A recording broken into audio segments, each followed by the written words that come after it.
ఓం.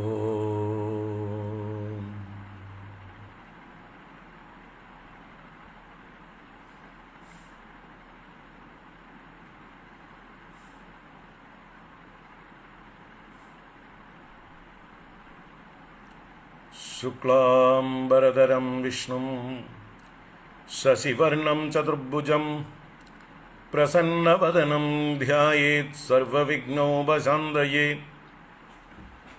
గురవే సర్వలోకానాం భిషజే భవరోగిణాం నిధయే సర్వవిద్యానాం దక్షిణామూర్తయే నమః. జన్మాద్యస్య యదోన్మయాదితరతశ్చార్తేష్వభిజ్ఞస్వరాడ్ తేనే బ్రహ్మహృదాయ ఆదికవయే ముహ్యంతి యత్సూరయః.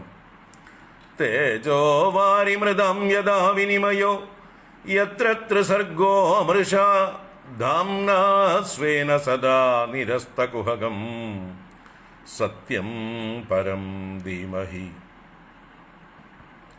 ధర్మః ప్రోజ్జితకైతవోత్ర పరమో నిర్మల్సరాణాం సతాం వేద్యం వాస్తవమత్ర వస్తు శివదం తాపత్రయోన్మూలనం.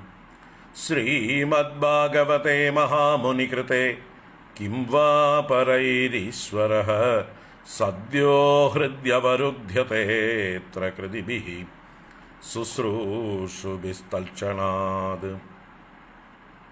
నిగమకల్పతరోర్గళితం బలం సుగముగాదమృతద్రవ సంయుతం పిబద భాగవతం రసమాలయం ముహురహో రసికా భువి భావుగాః. నారాయణం నమస్కృత్య నరం చైవ నరోత్తమం దేవీం సరస్వతీం వ్యాసం తతో జయముదీరయేద్.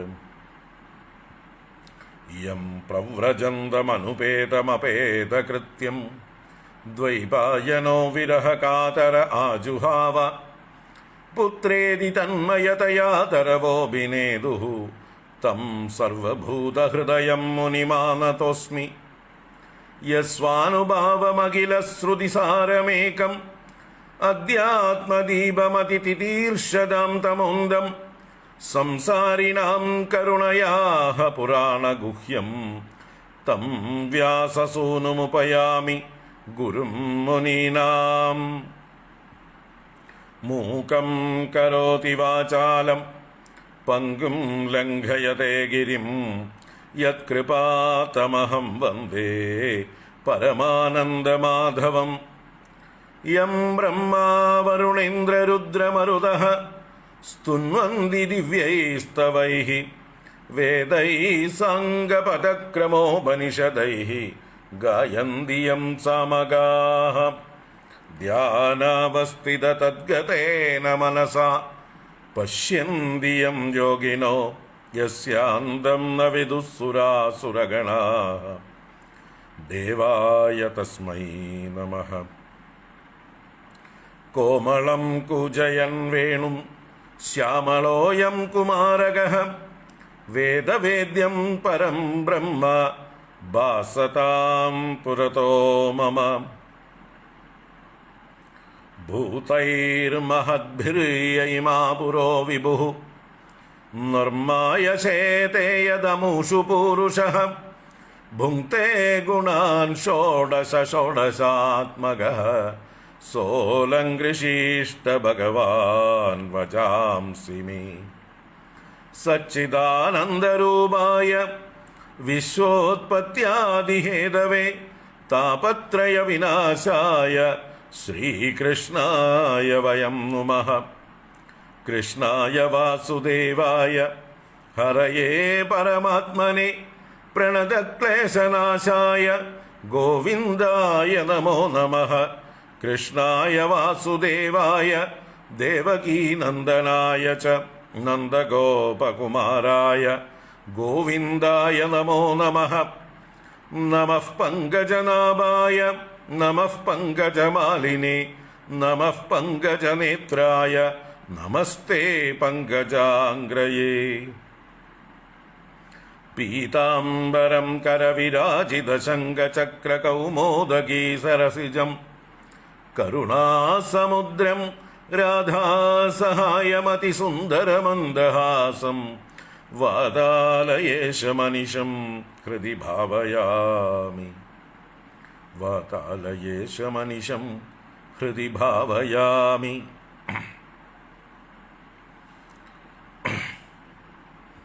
ഓം നമോ ഭഗവതേ വാസുദേവായ. ഓം ശ്രീകൃഷ്ണ പരമാത്മനേ നമഃ. ഓം നമഃ പരമഋഷിഭ്യോ നമഃ പരമഋഷിഭ്യഃ. ഹരി ഓം. എല്ലാവർക്കും നമസ്കാരം. എല്ലാവർക്കും സുപ്രഭാതം, ശുഭദിനം, സുസ്വാഗതം. ശ്രീമദ് ഭാഗവത ജ്ഞാനഗംഗാ പ്രവാഹത്തിലേക്ക് ഏവർക്കും സുസ്വാഗതം. തൃതീയ സ്കന്ധത്തിലെ 11-ാം അധ്യായത്തിലേക്ക് ഇന്നലെ പ്രവേശിച്ചു. 11-ാം അധ്യായം വായിക്കാം നമുക്ക്. ഇന്നലെ 13 ശ്ലോകങ്ങളോ മറ്റ് 14 ശ്ലോകങ്ങളോ മറ്റോ എടുത്തു. ബാക്കി തുടർന്ന് കാണണം. 41 ശ്ലോകങ്ങളാണുള്ളത്. വായിക്കാം.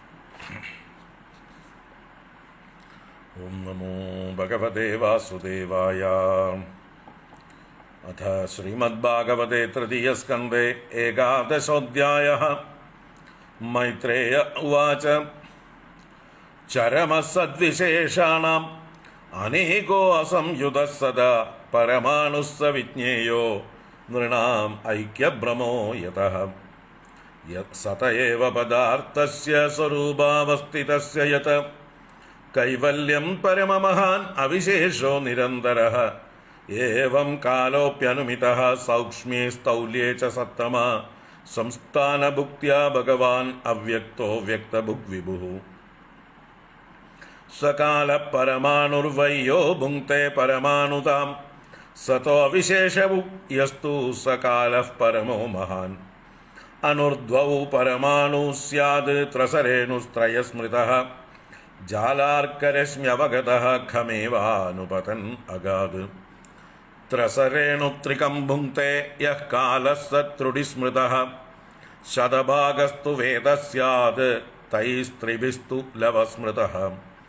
നിമേഷസ്ത്രിലവോ ജ്ഞേയഃ ആംനാദസ്തേ ത്രയക്ഷണഃ ക്ഷണാൻ പഞ്ചവിദു കാഷ്ടാം ലഘു താദശ പഞ്ച ച. ലഘൂനി വൈ സമാംനാദാ ദശ പഞ്ച ച നാഡികാ തേ ദ്വേ മുഹൂർത്ത പ്രഹരഃ ഷഡ്യാമഃ സപ്തവാ നൃണാം. ദ്വാദശാർദ്ധബലോന്മാനം ചതുർഭിശ്ചതുരംഗുലൈഃ സ്വർണമാശൈകൃതച്ഛിദ്രം യാവത് പ്രസ്ഥജലപ്ലുതം. യാമാശ്ചത്വാരശ്ചത്വാരോ മർത്യാനാം അഹനി ഉഭേ പക്ഷഃ പഞ്ചദശാഹാനി ശുക്ലകൃഷ്ണശ്ച മാനദ.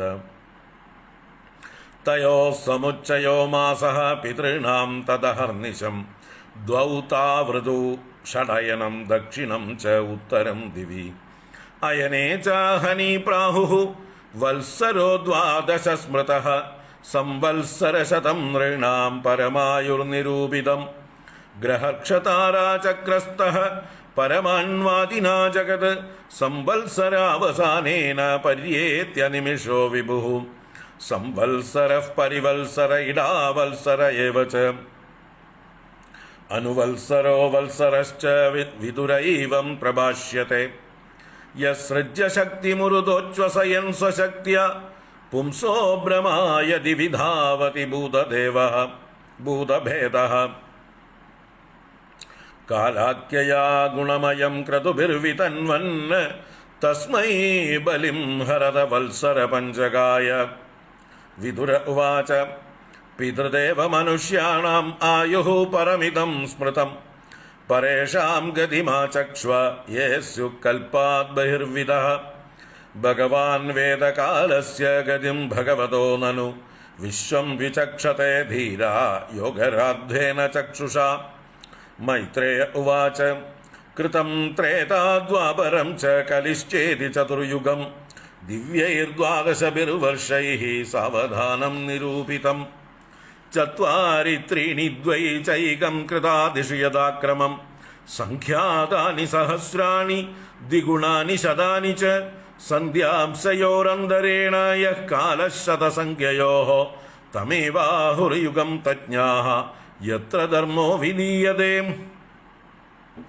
धर्मश्चतुष्पादमनुजान् कृते समनुवर्तते स एवान्येषु अधर्मेण वेदिपादेन वर्धत त्रैलोक्या युगसाहस्रं बहिरा ब्रह्मणो दिनं तावत्येव निशातात यन्निमीलति विश्वसृक् निशावसान आरब्धो लोककल्पोऽनुवर्तते यावद्दिनं भगवतो मनून् भुञ्जन् चतुर्दश स्वं स्वं कालं मनुर्भुङ्क्ते साधिकां ह्येकसप्ततिं मन्वन्तरेषु मनवः तद्वंश्या ऋषयः सुराः भवन्ति चैव युगपत् सुरेशाश्चानुये च तान् एष दैनन्दिनः सर्गो ब्राह्मस्त्रैलोक्यवर्तनः तिर्यङ्नृपितृदेवानां सम्भवो यत्र कर्मभिः मन्वन्तरेषु भगवान् बिभ्रल् सत्त्वं स्वमूर्तिभिः मन्वादिभिरिदं विश्वम् अवति उदितपौरुषः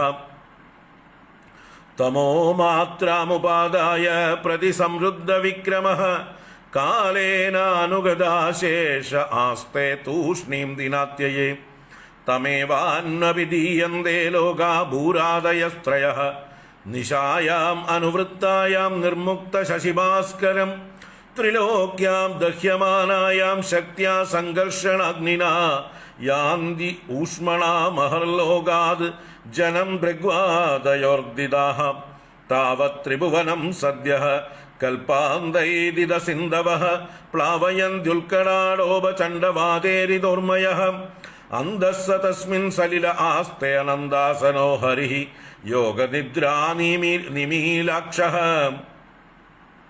स्तूयमानो जनालयैः एवं विदैरहोरात्रैः कालगत्योपलक्षितैः अपक्षितम् इवास्यापि परमायुर्वयःशतं यदर्धमायुषस्तस्य परार्धमभिधीयते पूर्वः परार्धोऽपक्रान्तो ह्यपरोऽद्य प्रवर्तते पूर्वस्यादौ परार्धस्य ब्राह्मो नाम महानभूत् कल्पो यत्राभवद्ब्रह्मा शब्दब्रह्मेदियं विदुः तस्यैव चान्दे कल्पो बोध्यं पात्मम् अभिचक्षते यद्धरेर्नाभिसरसः आसीत् लोकसरोरुहम् अयं तु कथितः कल्पो द्वितीयस्यापि भारत वाराह इति विख्यातो यत्र आसीत् सुकरो हरिः कालोऽयं द्विपरार्धाख्यो निमेष उपचर्यते अव्याकृतस्यानन्दस्य अनादेर्जगदात्मनः कालोऽयं परमान्वादिर्द्विपरार्धान्त ईश्वरः नैवेशितं प्रभुर्भूम्नः ईश्वरो दाममानिनां विकारैः सहितो युक्तैः विशेषादिभिरावृतः अण्डकोशो बहिरयं 50 कोटिविस्तृतः दशोत्तराधिकैर्यत्र प्रविष्टः परमाणुवत् लक्ष्यते अन्तर्गताश्चान्ये कोटिशो ह्यण्डराशयः तदाहुरक्षरं ब्रह्म सर्वकारणकारणं विष्णोर्धाम परं साक्षात् पुरुषस्य महात्मनः हरि ओम् इति श्रीमद्भागवते महापुराणे पारमहंस्यां संहितायां तृतीयस्कन्धे 11 सर्वत्र गोविन्द नाम संकीर्तनं गोविन्द गोविन्द नारायणाखिल गुरो भगवन् नमस्ते नारायणाखिल गुरो भगवन् नमस्ते नारायणाखिल गुरो भगवन् नमस्ते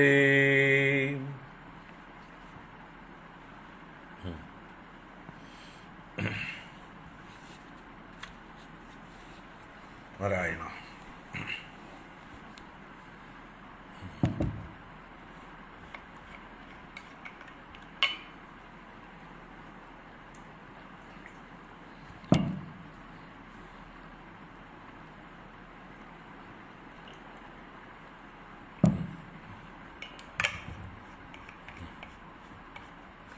नारायण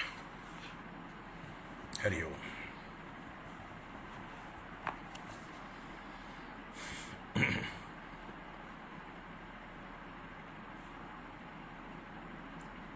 ഹരി ഓം ഹരി ഓം.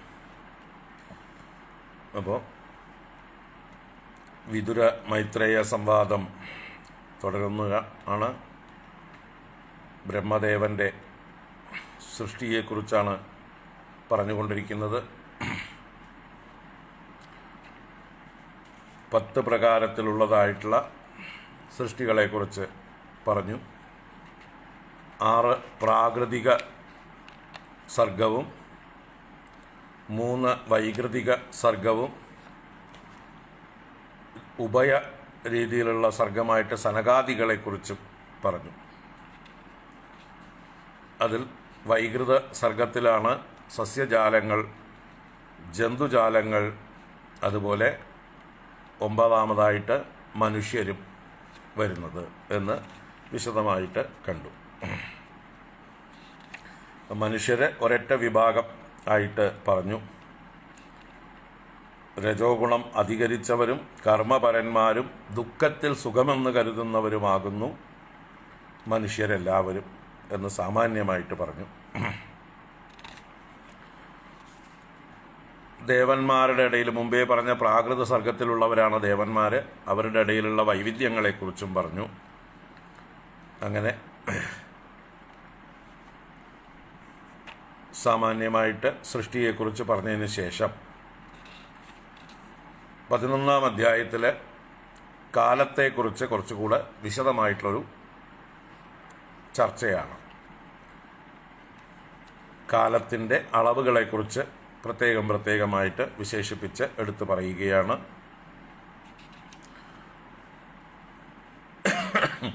ഈ പ്രപഞ്ച നിർമ്മിതിക്ക് കാരണമായിരിക്കുന്ന ഏറ്റവും ചെറിയ കണം ഈ പ്രപഞ്ചത്തെ വിശ്ലേഷിച്ച് ഇനി വിശ്ലേഷിക്കാൻ പറ്റില്ല എന്ന് വരുന്നൊരവസ്ഥ എത്തുമ്പോൾ അതിനെയാണ് പരമാണു എന്ന് പറയുന്നത്. ആ പരമാണുവിനെ പ്രകാശിപ്പിക്കാൻ വെളിച്ചത്തിന് വേണ്ട സമയം തന്നെയാണ് പരമാണു എന്നും പറയാം എന്ന് പറഞ്ഞു. ഇങ്ങനെ പരമാണുക്കൾ കൂടിച്ചേർന്നതാണ് ഈ ബ്രഹ്മാണ്ഡം സ്ഥൂലമായിരിക്കുന്നത്. ഏറ്റവും സൂക്ഷ്മമായത് പരമാണുവും അത്യന്തം സ്ഥൂലമായത് ബ്രഹ്മാണ്ഡവും. പരമാണുവിൻ്റെ സമഷ്ടി ബ്രഹ്മാണ്ഡം വ്യഷ്ടിയായിരിക്കുന്നതിനെ ഒറ്റയ്ക്കൊറ്റയ്ക്ക് വിഭജിച്ച് പറയുമ്പോൾ പരമാണു എന്നും പറയുന്നു. പിന്നെ 2 പരമാണുക്കൾ ചേർന്നാൽ ഒരു അണു ആകുന്നു. 3 പരമാണുക്കൾ ചേർന്നാൽ ഒരു ത്രസരേണു ആകുന്നു. ത്രസരേണു എന്ന് പറയുന്നത് ജനലിലൂടെയൊക്കെ പ്രകാശിക്കുന്ന ആ പ്രകാശകിരണങ്ങളിൽ കാണുന്ന ചെറിയ ധൂളികളെ സൂര്യപ്രകാശം പ്രകാശിപ്പിക്കുവാൻ ആവശ്യമായിട്ടുള്ള സമയത്തിനെയാണ് ത്രസരേണു എന്ന് പറയുന്നത്. അപ്പോൾ 3 പരമാണു ചേർന്നതാണ് ത്രസരേണു. ആ ത്രസരേണു മുതൽക്കേ നമുക്ക് കാണാൻ കഴിയുകയുള്ളൂ, നമ്മുടെ കണ്ണിന് വിഷയമാകുള്ളൂ. അതുവരേക്ക് അണുവും പരമാണുവും നമുക്ക് കാണാൻ കഴിയുന്ന ഒരു വലിപ്പം ഇല്ല. എന്താ പറയുക, മൈക്രോസ്കോപ്പുകളിലൂടെ നോക്കേണ്ടതാണ് അണുവിനെയും പരമാണുവിനെയുമൊക്കെ. ത്രസരേണു ആകുമ്പോൾ നമുക്ക് ഒരുവിധം സൂര്യപ്രകാശത്തിൻ്റെ ആ കിരണങ്ങൾ തട്ടുമ്പോൾ അതിൽ മിന്നിത്തെളിയുന്ന ധൂളികളായിട്ട് കാണാം. അങ്ങനെ 3 ത്രസരേണുക്കൾ ചേർന്നാൽ ഒരു ത്രുടി എന്നുള്ള കാലമാകുന്നു. അത് 100 ത്രുടികളോട് ചേർന്നാൽ വേദം എന്ന പേര് വരുന്നു. 3 വേദങ്ങൾ കൊണ്ട് ലവം എന്നുള്ളതായിട്ടുള്ള പ്രസരേണു അല്ല ത്രസരേണു, ത്രയം എന്നുള്ളതിൻ്റെ ത്രസരേണുവാണ് 3 പരമാണുക്കൾ ചേർന്നാൽ ത്രസരേണു. അപ്പോൾ 3 വേദം ചേർന്നാൽ ലവം, 3 ലവം ചേർന്നാൽ നിമേഷം, 3 നിമേഷം ചേർന്നാൽ ക്ഷണം, 5 ക്ഷണം ചേർന്നാൽ കാഷ്ട, 15 കാഷ്ടകൾ ചേർന്നാൽ ലഘു.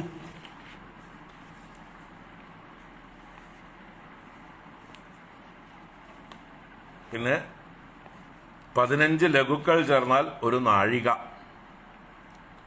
അപ്പോൾ ഒരു ലഘു എന്ന് പറഞ്ഞാൽ 1.6 മിനിറ്റിനെയാണ് ഒരു ലഘു എന്ന് പറയുന്നത്. 24 മിനിറ്റാണ് ഒരു നാഴിക. 6-7 നാഴിക ചേർന്നാൽ ഒരു മുഹൂർത്തം.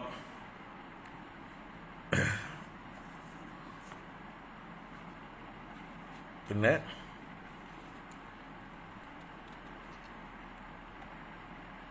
ഒരു നാഴികയെ കണക്കാക്കാനുള്ളതായിട്ടുള്ള വഴി പറഞ്ഞു തന്നു. എല്ലാ ഭാഗവും അടച്ചതായിട്ടുള്ളൊരു ഇടങ്ങഴി ചെമ്പ് കൊണ്ട്, അതെത്ര ഘനമുള്ള ചെമ്പ്, 6 പലം തൂക്കമുള്ള ചെമ്പ് പാത്രം ഉണ്ടാക്കിയിട്ട് അതിൽ 4 വിരൽ നീളമുള്ള ഒരു സ്വർണ്ണ സൂചി കൊണ്ട് ഛിദ്രമുണ്ടാക്കി അതിനെ വെള്ളത്തിൽ താഴ്ത്തിയിട്ടാൽ അതിനകത്ത് മുഴുവൻ വെള്ളം നിറഞ്ഞ് അത് താഴ്ന്നു പോകാൻ ആവശ്യമായിട്ടുള്ള സമയത്തെ ഒരു നാഴിക എന്നും കണക്ക് പറഞ്ഞു.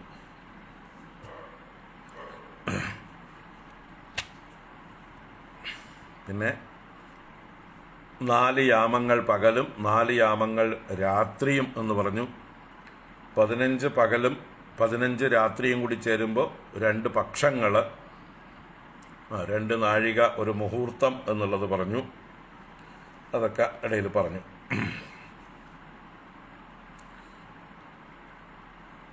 ഇനി 2 അയനങ്ങൾ ചേർന്നാൽ ദേവലോകത്ത് ഒരു രാവും പകലുമായി ഒരു ദിവസമായി ദേവന്മാർക്ക്. വെച്ചാൽ മനുഷ്യന്മാർക്ക് 2 അയനം കഴിയുമ്പോൾ ഒരു വർഷമാണ്. അത് ദേവന്മാർക്കൊരു രാവും പകലുമാണ്. പിന്നെ 12 മാസം തികഞ്ഞാൽ ഒരു വത്സരം എന്ന് പറയപ്പെടുന്നു. 100 വർഷമാണ് മനുഷ്യരുടെ ആയുസ് എന്നും പറഞ്ഞു. പിന്നെ ഗ്രഹങ്ങൾ, വൃക്ഷങ്ങൾ, താരങ്ങൾ, ഇവിടെ ചക്രത്തിലിരിക്കുന്ന അനിമിഷനായ വിഭു അഥവാ സൂര്യൻ, അദ്ദേഹം ഒരു സംവത്സരത്തിൻ്റെ അവസാനം കൊണ്ട് ഈ ജഗത്തിനെ മുഴുവൻ പര്യടനം ചെയ്യുന്നു എന്നും 13-ാമത്തെ ശ്ലോകത്തിൽ പറഞ്ഞു. 14-ാമത്തെ ശ്ലോകത്തിൽ പലതരത്തിലുള്ള വത്സരങ്ങളെക്കുറിച്ച് പറഞ്ഞു. സംവത്സരം, പരിവത്സരം, ഇടാവത്സരം, അനുവത്സരം, വത്സരം. അപ്പോൾ ഇതൊക്കെ എന്താണ് പല പേര് വിളിക്കാൻ കാരണം? സൂര്യൻ്റെ ഗതിഭേദങ്ങൾ, സൂര്യൻ, ചന്ദ്രൻ മുതലായവയുടെ ഗതിഭേദങ്ങൾക്കനുസരിച്ചാണ് ഈ വത്സരങ്ങൾ ഇങ്ങനെ പല പേരിൽ അറിയപ്പെടുന്നത്.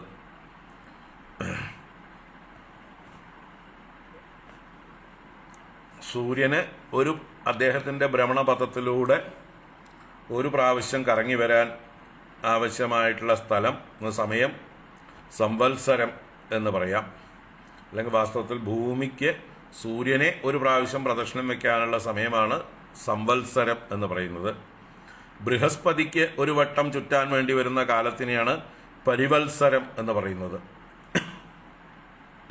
വ്യാഴം അല്ലേ, ബൃഹസ്പതി, അതിന് ഒരു പ്രാവശ്യം കറങ്ങാൻ വേണ്ട, അതിൻ്റെ ഭ്രമണപഥത്തിലൂടെ കറങ്ങാൻ വേണ്ടതായിട്ടുള്ള സമയത്തിനെയാണ് പരിവത്സരം എന്ന് പറയുന്നത്. 30 ദിവസം കൂടിയ മാസങ്ങൾ 12 എണ്ണം കഴിഞ്ഞാൽ വരുന്നത് 12 മാസം ചേരുമ്പോൾ ഇടാവത്സരം. ഇടാവത്സരം എന്നുള്ളത് അത് ചന്ദ്രൻ്റെ അനുസരിച്ചാണ്. ഇടാവത്സരം ചന്ദ്രൻ്റെ ഗതിക്കനുസരിച്ചാണ്. 360 ദിവസമേ വരുള്ളൂ ചന്ദ്രമാസക്രമത്തിൽ. സൗരമാസക്രമത്തിൽ 372 വരും സംവത്സരം. ഇത് രണ്ടിൻ്റെയും നടുവിലാണ് നമ്മൾ 365 അല്ലെ 365 അല്ലെങ്കിൽ 366 എന്നൊക്കെ പറയുന്ന നമ്മുടെ വർഷത്തിൻ്റെ കണക്ക്. അപ്പോൾ സൗരപ്രകാരം 365 നിന്ന് അല്ലെങ്കിൽ 366 നിന്ന് 6 ദിവസം കൂടിയിരിക്കുന്നു. ചന്ദ്രവർഷപ്രകാരം 6 ദിവസം കുറഞ്ഞിരിക്കുന്നു. അങ്ങോട്ടും കൂടിയും കുറഞ്ഞിരിക്കുന്നു. അപ്പോൾ ഇങ്ങനെ ഒരു 5 വർഷം കൂടുമ്പോൾ 2 മാസത്തിൻ്റെ വ്യത്യാസം വരും. കാരണം ഓരോ വർഷത്തിലും 12 ദിവസം വ്യത്യാസമുണ്ട് സൂര്യനും ചന്ദ്രനും തമ്മിൽ. അപ്പോൾ 12 60 60 ദിവസത്തെ വ്യത്യാസം വരും സൂര്യനും ചന്ദ്രനും തമ്മിലുള്ള മാസങ്ങൾക്ക്. 2 മാസം എക്സ്ട്രാ വരും. അതിന് മലമാസം എന്ന് പറഞ്ഞ് തള്ളിക്കളയും 5 വർഷം കഴിയുമ്പോൾ. അപ്പോൾ ഇങ്ങനെയൊക്കെ പല കണക്കുകളുണ്ട് കാലഗണനയിൽ, പല കലണ്ടറാണ് ഇതൊക്കെ. ഇത് പ്രകാരം പ്രാചീനമായിട്ട് ഇങ്ങനെ സംവത്സരം, പരിവത്സരം, ഇടാവത്സരം, അനുവത്സരം, വത്സരം എന്നൊക്കെ ഇതിന് പേരുകൾ കൊടുത്തിരിക്കുന്നു. നമ്മളിപ്പോൾ ഇതൊന്നും കണക്കാക്കാറില്ല. നമ്മുടേതായിട്ടുള്ള രീതിയിൽ ഒന്നുകിൽ സൗര കലണ്ടർ അല്ലെങ്കിൽ ചാന്ദ്ര കലണ്ടർ, രണ്ടിലേതെങ്കിലും ഒന്നേ നമ്മൾ നോക്കാറുള്ളൂ. അപ്പോൾ അതവിടെ ഇരിക്കട്ടെ. കാലത്തെക്കുറിച്ച് ഒരുവിധം സാമാന്യമായിട്ട് നമുക്ക് മനസ്സിലാക്കാൻ വേണ്ടിയിട്ടാണ് ഇതെല്ലാം പറഞ്ഞത്. കൂടുതൽ പഠിക്കേണ്ടവർ ആ വഴിക്ക് അങ്ങോട്ട് പോകട്ടെ, ജ്യോതിഷന്മാരുടെ പുറകെ പോകട്ടെ.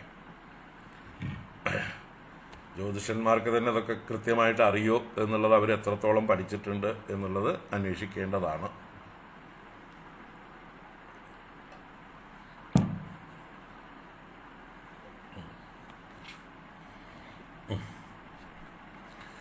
നമുക്ക് 15-ാം ശ്ലോകം മുതൽക്ക് കാണാം.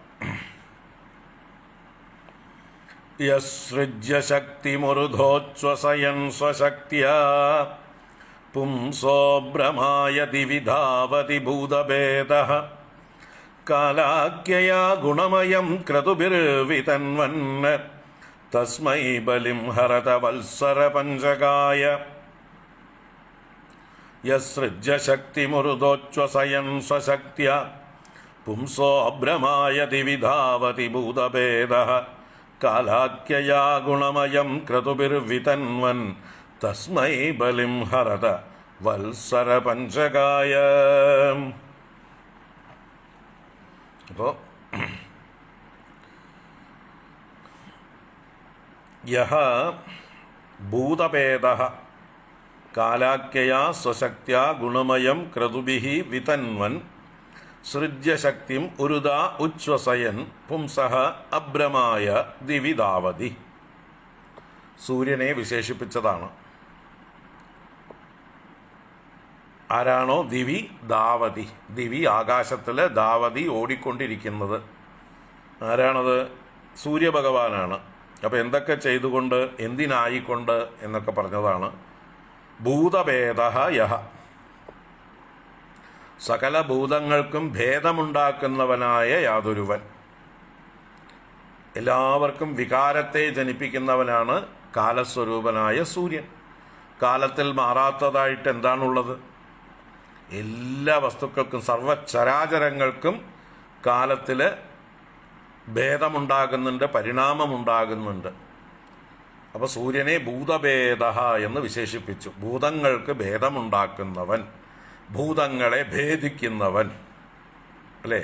ഭേദിക്കുക എന്ന് പറഞ്ഞാൽ നശിപ്പിക്കുക, ഛിന്ന ഭിന്നമാക്കുക, മാറ്റം വരുത്തുക, പരിണമിപ്പിക്കുക എന്നൊക്കെ അർത്ഥം തന്നെയാണ്. അപ്പോൾ ഭൂതങ്ങൾക്ക് വികാരങ്ങളെ ജനിപ്പിക്കുന്ന യഹ, ഏതൊരു സൂര്യഭഗവാനാണോ, കാലാഖ്യയാ സ്വശക്തിയ, കാലം എന്ന് പേരുള്ളതായിട്ടുള്ള തൻ്റെ ശക്തി കൊണ്ട്, സൂര്യൻ്റെ ശക്തിയാണ് കാലം, അതുകൊണ്ട് ഗുണമയം ക്രതുഭിഃ വിതന്വൻ,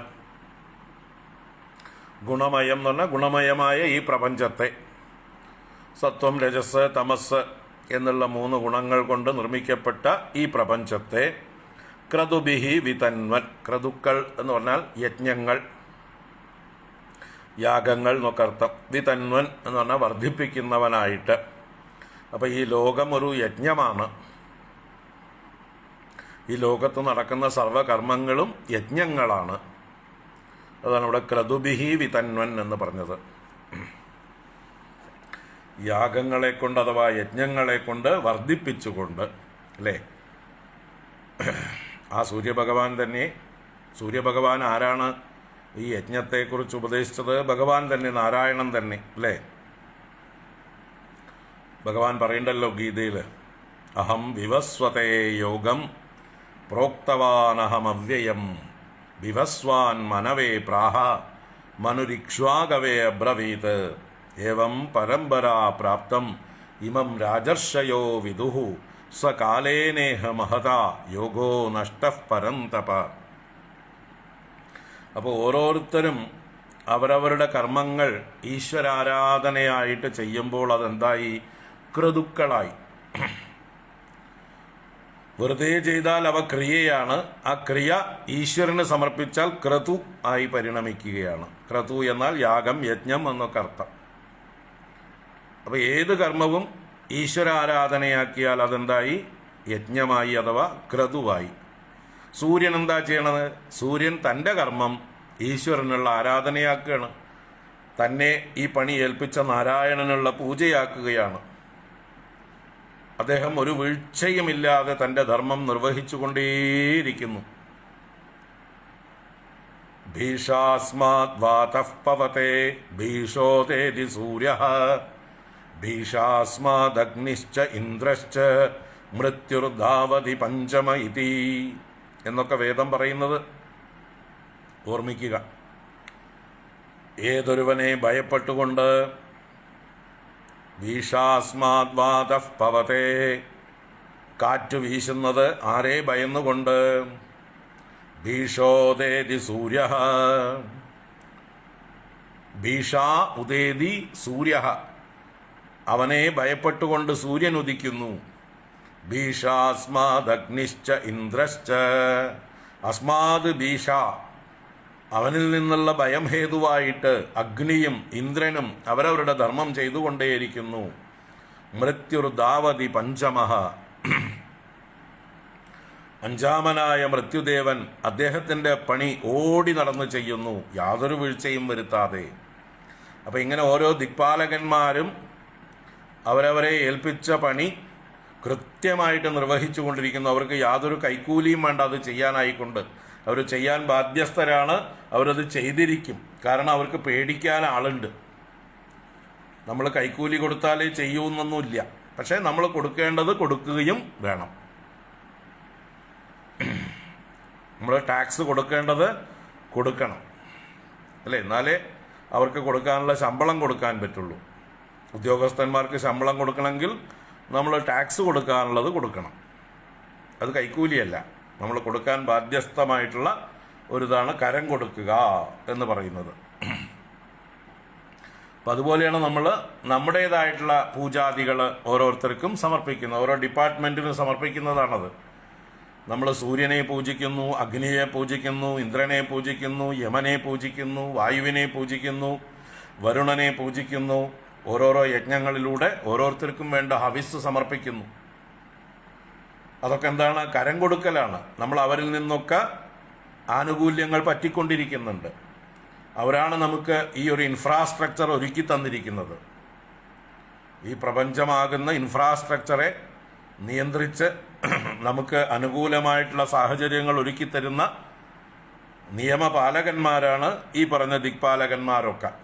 അപ്പോൾ അതാത് ഡിപ്പാർട്ട്മെൻറ്റിലേക്കുള്ള ഹെഡ് ഓഫ് അക്കൗണ്ടിലേക്ക് നമ്മൾ ടാക്സുകൾ അടയ്ക്കണം, കരങ്ങൾ കൊടുത്തുകൊണ്ടിരിക്കണം. അതാണ് അവർക്ക് ചെയ്യുന്ന പൂജ.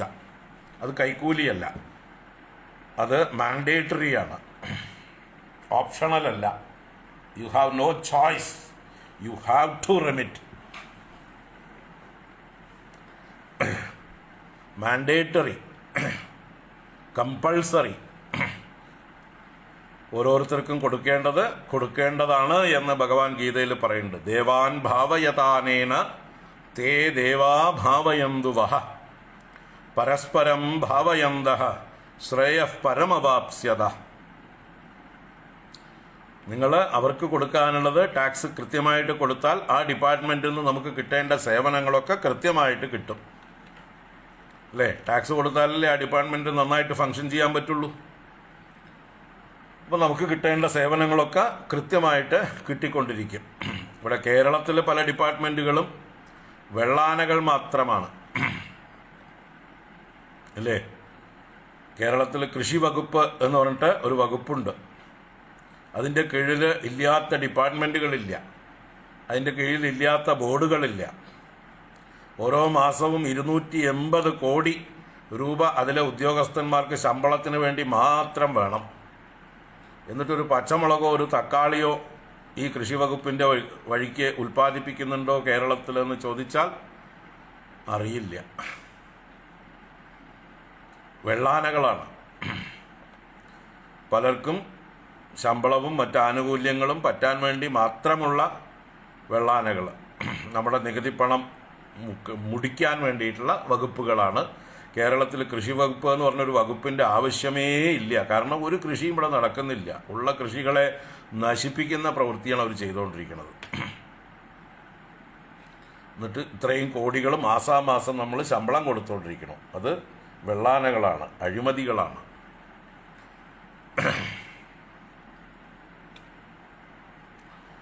പറഞ്ഞു വന്നത്, പ്രകൃതി ശക്തികൾ അവയ്ക്ക് നമ്മൾ കൊടുത്താൽ മാത്രമേ അവ നമുക്ക് തിരിച്ച് തരുള്ളൂ. അതുകൊണ്ട് ഇവിടെ സൂര്യഭഗവാന്റെ പ്രവൃത്തിയെക്കുറിച്ച് ക്രതുബിഹി എന്ന് പറഞ്ഞു. അദ്ദേഹം യാഗം ചെയ്യണ ദിവസവും.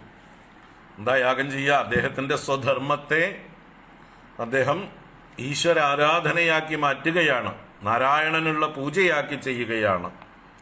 അതാണ് ആ കാലാക്യയാ സ്വശക്തിയാ ഗുണമയമായ ഈ പ്രപഞ്ചത്തെ ക്രതുബിഹി വിതന്വന്, തൻ്റെ കർമ്മങ്ങളെ കൊണ്ട് യാഗയജ്ഞങ്ങളെ കൊണ്ട് വിസ്തരിക്കുന്നവനായിക്കൊണ്ട് സൃജ്യശക്തിം ഉരുതാ ഉച്ഛ്വസയന്, സൃജ്യങ്ങളുടെ ശക്തിയെ, സൃഷ്ടിയിലുള്ള ഓരോ ജീവജാലങ്ങളുടെയും ശക്തിയെ ബഹുപ്രകാരത്തിൽ ഉത്ബോധിപ്പിക്കുന്നവനായിട്ട്, ഉണർത്തുന്നവനായിക്കൊണ്ട് ഓരോരുത്തരെയും രാവിലെ എഴുന്നേറ്റ് അവരവരുടെ പ്രവൃത്തിയിലേക്ക് പ്രേരിപ്പിക്കുന്നവനായിട്ട് പുംസഹ അഭ്രമായ ദിവിധാവതി, പുരുഷന്റെ അഥവാ മനുഷ്യന്റെ അഭ്രമായ എന്ന് പറഞ്ഞാൽ ഭ്രമത്തിന്റെ ഓപ്പോസിറ്റാണ് അഭ്രമം. അപ്പോൾ ഭ്രമം എന്ന് പറഞ്ഞാൽ സംസാരം, അഭ്രമം എന്ന് പറഞ്ഞാലോ സംസാര നിവൃത്തി, ഭ്രമനിവൃത്തി. അപ്പം നമ്മളെ സംസാരത്തിൽ നിന്ന് കരകയറ്റാൻ വേണ്ടിയാണ് സൂര്യഭഗവാൻ ദിവസവും തൻ്റെ പണിയെടുത്തുകൊണ്ട് നമുക്ക് കാണിച്ചു തരുന്നത്. അദ്ദേഹം അദ്ദേഹത്തിൻ്റെ ഡ്യൂട്ടി ചെയ്തുകൊണ്ട് നമ്മളെ ഓരോരുത്തരെയും രാവിലെ ഉണർത്തിക്കൊണ്ട് നമ്മളെ നമ്മുടെ കർമ്മത്തിലേക്ക് പ്രേരിപ്പിച്ചുകൊണ്ട് അതിനുള്ള ശക്തിയും നൽകിക്കൊണ്ട് മാതൃക കാണിച്ചു തരുന്നു. എഴുന്നേൽക്കുവിൻ, ഉണരുവിൻ വേഗം, അല്ലേ? ഓരോരുത്തരും രാവിലെ എഴുന്നേറ്റ് അവരവരുടേതായിട്ടുള്ള കർമ്മങ്ങൾ ചെയ്യുവിൻ എന്ന് നമ്മളെ പ്രേരിപ്പിക്കുന്നു ആ സൂര്യഭഗവാൻ. അതാണ് സൃജ്യശക്തിം ഉരുതാ ഉച്ഛ്വസയന് പുംസഹ അഭ്രമായ ദിവിധാവതി, നമ്മളെ സംസാരത്തിൽ നിന്ന് കരകയറ്റാൻ വേണ്ടി ആകാശത്തിലൂടെ സഞ്ചരിച്ചു കൊണ്ടേയിരിക്കുന്നു, മാതൃക കാണിച്ചുകൊണ്ട്. സ്വകർമ്മണാ തമഭ്യർച്ച്യ സിദ്ധിം വിന്ദതി മാനവഃ എന്ന് നമ്മളെ ബോധ്യപ്പെടുത്തിക്കൊണ്ട് അങ്ങനെയുള്ള വത്സര പഞ്ചകായ തസ്മൈ ബലിം ഹരത. വത്സര പഞ്ചകായ, പല 5 പ്രകാരത്തിലുള്ള വത്സരങ്ങളെ ഉണ്ടാക്കുന്നവനാണ് സൂര്യഭഗവാൻ. മുമ്പ് പറഞ്ഞതായിട്ടുള്ള ഇടാവത്സരം, സംവത്സരം, പരിവത്സരം, അനുവത്സരം, വത്സരം, ഇതൊക്കെ സൂര്യനോട് ബന്ധപ്പെട്ട് ഉണ്ടാകുന്നത് കൊണ്ട് അദ്ദേഹത്തിനെ തന്നെ വത്സര പഞ്ചകൻ എന്ന് പേര് വിളിച്ചു.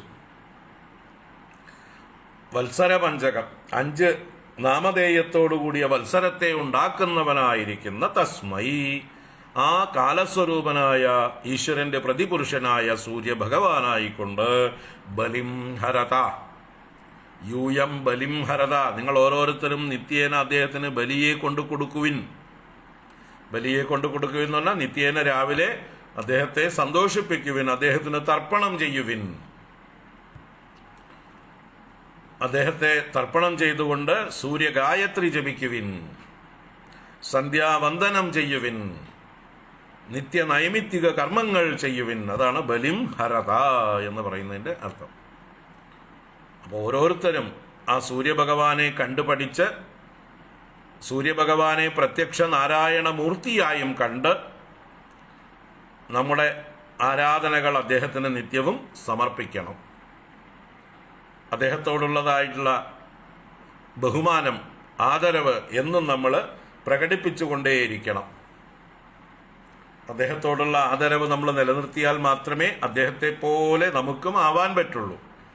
അദ്ദേഹം എങ്ങനെയാണോ ഒരു ദിവസം പോലും മുടങ്ങാതെ അദ്ദേഹത്തിൻ്റെ കർത്തവ്യ കർമ്മങ്ങൾ ഈശ്വരാരാധനയായി ചെയ്തുകൊണ്ടിരിക്കുന്നത്, അത് നമുക്ക് മാതൃകയാക്കിക്കൊണ്ട് നമ്മുടെ കർത്തവ്യങ്ങളെ ഈശ്വരാരാധനയാക്കിക്കൊണ്ട് അദ്ദേഹത്തെ പോലെ പ്രവർത്തിച്ചു കൊണ്ടേയിരിക്കാം, കർമ്മനിരതരായിക്കൊണ്ടിരിക്കാം. സ്വകർമ്മണ തമഭ്യർച്ച്യ സിദ്ധിം വിന്ദതി മാനവഃ. അപ്പോൾ നിത്യവും നമ്മൾ ആ സൂര്യഭഗവാനെ തൊഴുന്നതും തർപ്പണം ചെയ്യുന്നതും ഗായത്രി ജപിക്കുന്നതും സന്ധ്യാവന്ദനം ചെയ്യുന്നതും എല്ലാം ഈ തത്വം ഓർമ്മിക്കാൻ വേണ്ടിയാണ്. എങ്ങനെയാണോ സൂര്യഭഗവാൻ തൻ്റെ കർത്തവ്യകർമ്മം മുടങ്ങാതെ, വീഴ്ച വരുത്താതെ, ഡിലേ വരുത്താതെ, ആലസ്യം കൂടാതെ, ഒരു ദിവസത്തെ പോലും ബ്രേക്ക് എടുക്കാതെ നിത്യവും ചെയ്യേണ്ട അദ്ദേഹത്തിൻ്റെ കർമ്മം ഈശ്വരാരാധനയായി ചെയ്തുകൊണ്ടേയിരിക്കുന്നത്, അതിനെ മാതൃകയായി സ്വീകരിച്ചുകൊണ്ട് നമ്മൾ ഓരോരുത്തരും നമ്മുടെ കർത്തവ്യങ്ങളെ ഈശ്വരാരാധനയായി സമർപ്പിക്കേണ്ടതാണ്. യസൃജ്യ ശക്തിമുരുധോച്ഛ്വസയൻ സ്വശക്ത്യാ പുംസോ ഭ്രമായ ദിവിധാവതി ഭൂതഭേദഃ കാലാഖ്യയാ ഗുണമയം ക്രതുഭിർവിതന്വൻ തസ്മൈ ബലിം ഹരത വത്സര പഞ്ചകായ.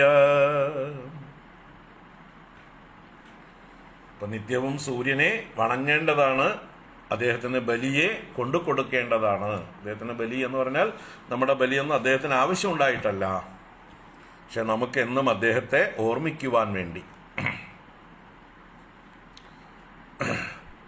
നിത്യവും നമ്മൾ ചെയ്യേണ്ടത് ചെയ്തില്ലെങ്കിൽ ഈ ലോകം അസുരന്മാരാൽ കീഴ്പ്പെടുത്തപ്പെടും. ഇങ്ങനെയൊക്കെ കഥകളുണ്ട്. ഗായത്രി മന്ത്രം ജപിപ്പിക്കാൻ കുട്ടികളെ പ്രേരിപ്പിക്കുമ്പോൾ കഥകൾ പറഞ്ഞു കൊടുക്കും.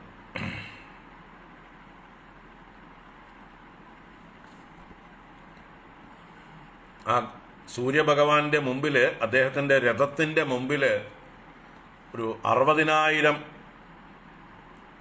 ആളുകൾ സഞ്ചരിച്ചു കൊണ്ടിരിക്കുന്നുണ്ട്. ആരാണവർ? ബാലഖില്യന്മാരെന്ന് പറയുന്നതായിട്ടുള്ള ഋഷിമാരാണ്. 66,000 പേരുണ്ട്. അവർ 60,000 എന്നോ 66,000 എന്നോ പറയും. ബാലഖില്യന്മാരെന്ന് പറയുന്ന ഋഷീശ്വരന്മാർ. അവർ ചെറിയ ഒരു പെരുവിരലിൻ്റെ വലുപ്പമേ ഉള്ളൂ, കുട്ടികളെ പോലെയുള്ള വലുപ്പമാണ്. അവരിങ്ങനെ മുമ്പേ സഞ്ചരിച്ചു കൊണ്ടിരിക്കുകയാണ്. ആർക്ക്? സൂര്യദേവന്. എന്ത് ചെയ്തുകൊണ്ട്? ഈ തർപ്പണം ചെയ്തുകൊണ്ട്, വെള്ളം തേവിക്കൊണ്ട്, സൂര്യനുള്ള വഴി ഒരുക്കി കൊടുക്കുകയാണ് അവർ. ആ ബാലക്കില്യന്മാർ മുമ്പേ ഉത്സാഹത്തോടുകൂടെ നടന്നില്ലെങ്കിൽ സൂര്യഭഗവാൻ അവിടെ നിന്നുപോകും, വഴി അടഞ്ഞു പോകും, അദ്ദേഹത്തിൻ്റെ സഞ്ചാരം ഗതി മുട്ടിപ്പോകും. അതുകൊണ്ട് ആ ബാലക്കില്യന്മാർ എപ്രകാരമാണോ സൂര്യഭഗവാന്റെ മുമ്പേ നടന്ന് വെള്ളം തളിച്ച് അദ്ദേഹത്തിന് വഴിയൊരുക്കുന്നത്, അതുപോലെ ഈ ഭൂമിയിലുള്ള നമ്മൾ ഓരോരുത്തരും ആ ബാലക്കില്യന്മാർ ചെയ്യുന്ന പ്രവൃത്തിയിൽ അവരെ സഹായിക്കണം.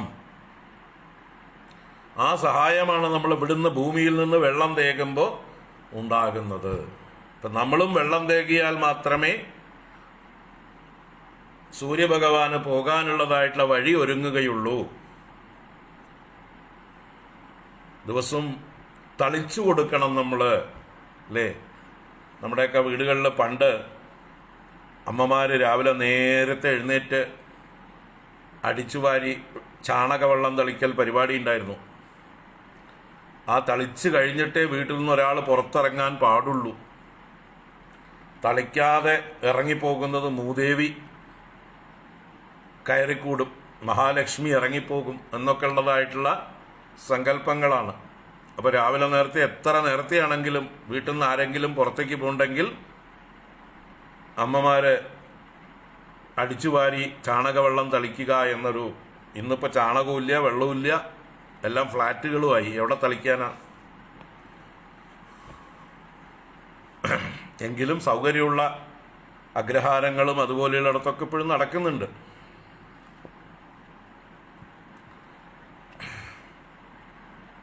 എത്ര വീടുകളിൽ നടക്കേണ്ടതെന്ന് അറിയില്ല. കാരണം എണീച്ചിട്ട് വേണ്ടേ, ഉണർന്ന് എഴുന്നേറ്റിട്ട് വേണ്ടേ വെള്ളം തളിക്കാൻ. വീട്ടിൽ നിന്ന് ആരെങ്കിലും പോകുമ്പോൾ ആ വാതിലങ്ങൾ പുറത്തുനിന്ന് ലോക്ക് ചെയ്തിട്ട് പൊക്കോളൂ, ഇവിടെ അകത്ത് താക്കോല് വേറെയുണ്ട്, ഞങ്ങളിവിടെ ഉറങ്ങുന്നുണ്ട്, രാവിലെ ഞങ്ങളെ വിളിച്ച് ഉപദ്രവിക്കേണ്ട എന്ന് പറഞ്ഞിട്ടാണ് യാത്ര. തലേ ദിവസം രാത്രി തന്നെ യാത്രയും പറഞ്ഞു വെക്കും. വേണമെങ്കിൽ രാവിലെ നേരത്തെ ഞങ്ങളെ വിളിച്ച് ഉപദ്രവിക്കേണ്ട, കൂട്ടിയിട്ട് പൊക്കോളൂ കിട്ടുമോ, ഡ്യൂപ്ലിക്കേറ്റ് താക്കോല് കയ്യിലുണ്ട്. അങ്ങനെയല്ല വേണ്ടത്. വീട്ടിൽ നിന്ന് ഒരാൾ പുറത്തേക്ക് ഇറങ്ങുമ്പോൾ അതിനു മുമ്പായിട്ട് അടിച്ചില്ലെങ്കിൽ പോലും തളിക്കുക എന്നുള്ളത് മുടക്കാറില്ലായിരുന്നു. അപ്പോൾ ഈ തളിക്കൽ ആ പ്രതീകമാണ്. സൂര്യഭഗവാന് വഴി തെളിച്ചു കൊടുക്കുന്ന പോലെ സൂര്യഭഗവാന് സഞ്ചരിക്കാനായിക്കൊണ്ട് ബാലക്കില്യന്മാർ വെള്ളം തെളിച്ചുകൊണ്ട് വഴി ഇതാക്കി കൊടുക്കണം. കാരണം അസുരന്മാർ ആക്രമിക്കാൻ വരികയാണ്. ആ അസുരന്മാരെ ഓടിക്കാൻ വേണ്ടിയിട്ടാണ് ഈ വെള്ളം തളിക്കൽ. മന്ത്രപൂരിതമായ വെള്ളമാണ് ബാലക്കില്യന്മാർ തളിക്കുന്നത്. അപ്പോൾ അസുരന്മാർ അതിനാൽ നശിച്ച് സ്വയം വഴിമാറിക്കൊടുക്കുന്നു. അങ്ങനെ സൂര്യൻ സഞ്ചരിക്കുന്നു എന്നാണ്. എന്ന് പറഞ്ഞാൽ നമ്മുടെ ഉള്ളിലെ ആസുരികത, തമോ ഗുണവും രജോ ഗുണവും ഒക്കെ വർദ്ധിക്കാതിരിക്കാൻ, അല്ലേ, ആലസ്യവും മടിയും അതുപോലെയുള്ളതായിട്ടുള്ള നെഗറ്റീവായിട്ടുള്ള ചിന്തകളും ഒക്കെ ബാധിക്കാതിരിക്കാനാണ് ഈ പറഞ്ഞ അടിച്ചുതളിയും അതുപോലെ സൂര്യഭഗവാന് തർപ്പണം ചെയ്യുന്നതും ഈ കർമ്മങ്ങളൊക്കെ പണ്ട് ചെയ്തുകൊണ്ടിരുന്നത്. ഇപ്പോൾ ചെയ്യുന്നവരുണ്ടെങ്കിൽ നല്ലത്. വരും തലമുറയ്ക്കും പഠിപ്പിച്ചു കൊടുക്കേണ്ടതാണ്, പറഞ്ഞു കൊടുക്കേണ്ടതാണ് അതിൻ്റെ മാഹാത്മ്യം. അപ്പോൾ തസ്മൈ ബലിം ഹരത വത്സര പഞ്ചകായ, ആ സൂര്യനായിക്കൊണ്ട് നിങ്ങളെല്ലാവരും ബലിയെ സമർപ്പിക്കുവിൻ, പൂജകളെ സമർപ്പിക്കുവിൻ, പൂജാദ്രവ്യങ്ങളെ സമർപ്പിക്കുവിൻ, നിത്യവും തർപ്പണം ചെയ്യുവിൻ, വെള്ളം തളിക്കുവിൻ. അദ്ദേഹം സന്തോഷിച്ച് യാത്ര ചെയ്യട്ടെ, അസുരന്മാർ വഴിമാറിക്കൊടുക്കട്ടെ. അപ്പം അവിടെ പുറത്ത് നടക്കുന്നത് പോലെ തന്നെ നമ്മുടെ ഉള്ളിലും ഇതെല്ലാം ഒപ്പം നടക്കും. നമ്മുടെ ഉള്ളിലെ അസുരന്മാരും വഴിമാറിത്തരും. നമ്മുടെ ഉള്ളിലെ ദൈവീക ശക്തി ഈ പ്രവൃത്തികളൊക്കെ തുടർന്നുകൊണ്ടിരിക്കും. ശരി, വളരെ മനോഹരമായിട്ടുള്ളൊരു ശ്ലോകമാണ്. ഗായത്രി മഹാമന്ത്രത്തിൻ്റെ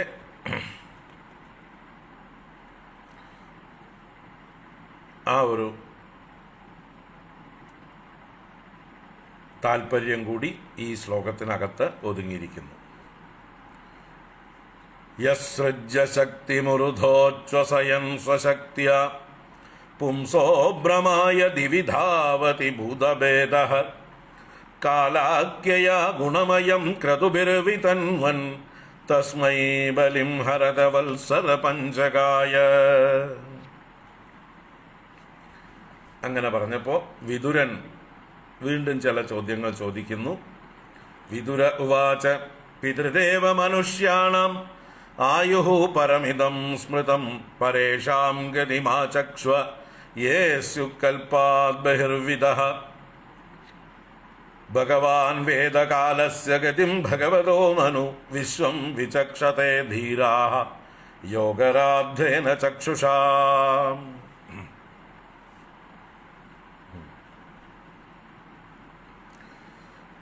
അപ്പോൾ വിതുരൻ ചോദിക്കുകയാണ്, പിതൃദേവ മനുഷ്യാണാം ആയുഃ പരമിദം സ്മൃതം. അല്ലയോ മൈത്രേയ മഹർഷേ, അങ്ങയാൽ ഇവരുടെയൊക്കെ ആയുസ് പറയപ്പെട്ടു. പരം ആയുഹു ഇതം സ്മൃതം. ആരുടെ? പിതൃദേവ മനുഷ്യാണാം. അപ്പോൾ പിതൃണാം ദേവാനാം മനുഷ്യാണാം ച പരം ആയുഹു ത്വയാ ഇതം സ്മൃതം. ഇപ്പോൾ അങ്ങയാൽ പറയപ്പെട്ടു ഇവരുടെയൊക്കെ ആയുസ്, പിതൃക്കളുടെ ആയുസ്സിനെ കുറിച്ചും ദേവന്മാരുടെ ആയുസ്സിനെ കുറിച്ചും മനുഷ്യരുടെ ആയുസ്സിനെ കുറിച്ചും. മനുഷ്യര് 100 വർഷമാണ് ആയുസ് എന്ന് പറഞ്ഞു. പിതൃക്കളുടെ ഒരു ദിവസം എന്ന് പറഞ്ഞാൽ നമ്മുടെ ഒരു മാസമാണെന്ന് പറഞ്ഞു. അവർക്കും 100 വർഷമാണ് ആയുസ്. അപ്പോൾ അവരുടെ 100 വർഷം ആയുസ് എന്ന് പറഞ്ഞാൽ നമ്മുടെ 100 വർഷമല്ല, നമ്മുടെ അതിൻ്റെ 30 ഇരട്ടിയാണ് അവരുടെ ആയുസ്.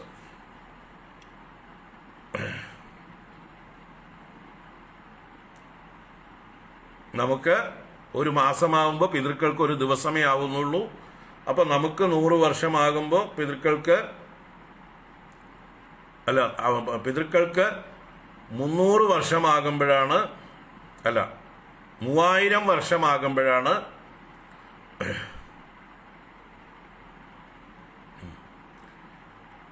പിതൃക്കൾക്ക് 3000 മനുഷ്യർക്ക് 3000 വർഷമാകുമ്പോഴാണ് പിതൃക്കൾക്ക് 100 വർഷം ആവുന്നത്. അപ്പം നമ്മുടെ 3000 വർഷമാണ് പിതൃക്കളുടെ 100 വർഷം എന്ന് പറയുന്ന ആയുസ്. ദേവന്മാർക്കോ നമ്മുടെ 365 ഇരട്ടിയാണ്. അല്ലെങ്കിൽ ഒരു വർഷം നമുക്ക് ഒരു വർഷം തികയുമ്പോൾ അവർക്ക് ഒരു ദിവസമേ ആകുന്നുള്ളൂ. അപ്പം നമ്മുടെ ആയുസ്സിനെ കൊണ്ട് 365 കൊണ്ട് പെരുക്കിയാൽ ദേവന്മാരുടെ ആയുസ് കിട്ടും. അപ്പോൾ 36,500 വർഷങ്ങൾ, മനുഷ്യവർഷങ്ങൾ ചേരുമ്പോൾ ഒരു ദേവ ആയുസ്സായി ഇരിക്കട്ടെ. അപ്പം ഇങ്ങനെ പിതൃദേവ മനുഷ്യാണാം ആയുഹു പരമിതം സ്മൃതം.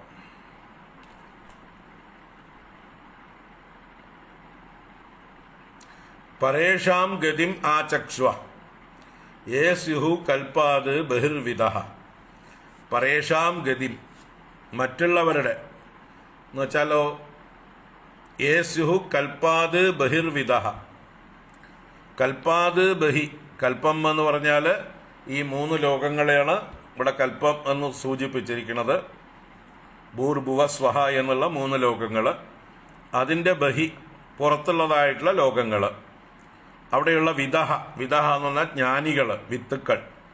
ഏ പരേഷാം ഗതിം ആചക്ഷ, അങ്ങനെയുള്ള അവരുടെ ആയുസ്സിനെ കുറിച്ച് പറഞ്ഞു തന്നാലും എന്ന് പറയണം. എന്ന് വെച്ചാൽ സ്വർഗലോകത്തിന് ദേവന്മാർക്കും മുകളിൽ ഉപരിയായിട്ടുള്ള മറ്റ് ലോകങ്ങൾ, ഭൂർഭുവ സ്വഹ കഴിഞ്ഞാൽ ജനഹ, മഹഹ, തപഹ, സത്യം. ജനലോകം, മഹർലോകം, തപോലോകം, സത്യലോകം, ഈ 4 ലോകത്തിലുള്ളവരുടെയും ആയുസ്സിനെ കുറിച്ച് പറഞ്ഞു തരൂ എന്ന് പറയണം. ഭഗവാൻ വേദകാലസ്യ ഗതിം ഭഗവതോ നനു. മൈത്രേയ മഹർഷി പറയണ ഭഗവാൻ എന്ന് പറഞ്ഞത് അങ്ങ്, സർവജ്ഞനായ അങ്ങ്, കാലസ്യ ഭഗവതഃ ഗതിം വേദ നനു. കാലസ്വരൂപനായ ഭഗവാന്റെ ഗതിയെ, സ്വരൂപത്തെക്കുറിച്ച് അങ്ങ് നന്നായി അറിയുന്നുവല്ലോ. ധീരാഹ യോഗരാദ്ദേന ചക്ഷുഷാ വിശ്വം വിചക്ഷത്തെ. ധീരാഹ, വിവേകികളായിട്ടുള്ള ആളുകൾ, ജ്ഞാനികളായിട്ടുള്ള ആളുകൾ, യോഗരാദ്ദേന ചക്ഷുഷ, യോഗം അഭ്യസിച്ച് സിദ്ധിച്ചതായിട്ടുള്ള ദർശനം കൊണ്ട്, ജ്ഞാനം കൊണ്ട്, വിശ്വം വിചക്ഷത്തെ, എല്ലാം കാണുന്നു. വിശ്വം എന്ന് പറഞ്ഞാൽ സർവം, വിചക്ഷത്തെ കാണുന്നു. അപ്പം അങ്ങേപോലെയുള്ള മഹാത്മാക്കൾക്ക് എല്ലാം കാണാനുള്ള കഴിവുണ്ട്, ഞങ്ങൾക്ക് കാണാൻ കഴിവില്ല. അതുകൊണ്ട് അങ്ങ് സർവജ്ഞനായ അങ്ങ്, ധീരനായ അങ്ങ്, കാലത്തിൻ്റെ മറ്റ് ഗതികളെക്കുറിച്ച്, മറ്റ് ലോകങ്ങളിലുള്ളവരുടെ ആയുസ്സിനെ കുറിച്ചൊക്കെ കുറച്ചുകൂടി ഡീറ്റെയിൽസ് പറഞ്ഞു തരണം. ഞങ്ങൾ ഈ മർത്യന്മാരാണല്ലോ, ഈ ഭൂമിയിലിരിക്കുന്ന ആൾക്കാരാണല്ലോ, ഞങ്ങൾക്ക് പുറത്ത് നടക്കുന്നൊന്നും അറിയുന്നില്ല. ഞങ്ങളൊക്കെ കിണറ്റിലെ തവളകളാണ്. അതുകൊണ്ട് അങ്ങ് പുറത്തൊക്കെ എല്ലാം അറിയുന്ന ആളാണ്. സർവജ്ഞനായ അങ്ങ് കാലത്തെക്കുറിച്ച് പറഞ്ഞു തരൂ.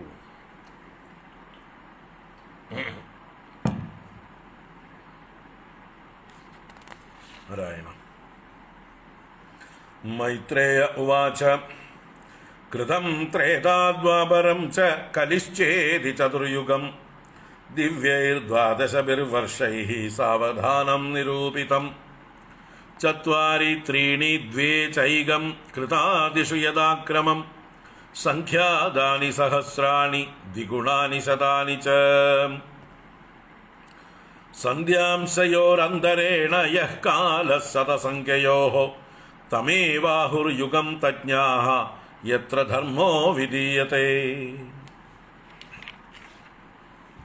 മൈത്രേയൻ മറുപടി കൊടുക്കുന്നു കാലത്തിനെ കുറിച്ച് കൂടുതൽ ചോദിച്ചപ്പോൾ. കൃതം ത്രേതാദ്വാപരം ച കലിശ്ച ഇതി ചതുർയുഗം. ഇങ്ങനെ ചതുർയുഗം എന്തൊക്കെയാണ്? കൃതം, ത്രേത, ദ്വാപരം, കലി ഇതി. ദിവ്യൈർദ്വാദശഭിർവർഷൈഃ സാവധാനം നിരൂപിതം.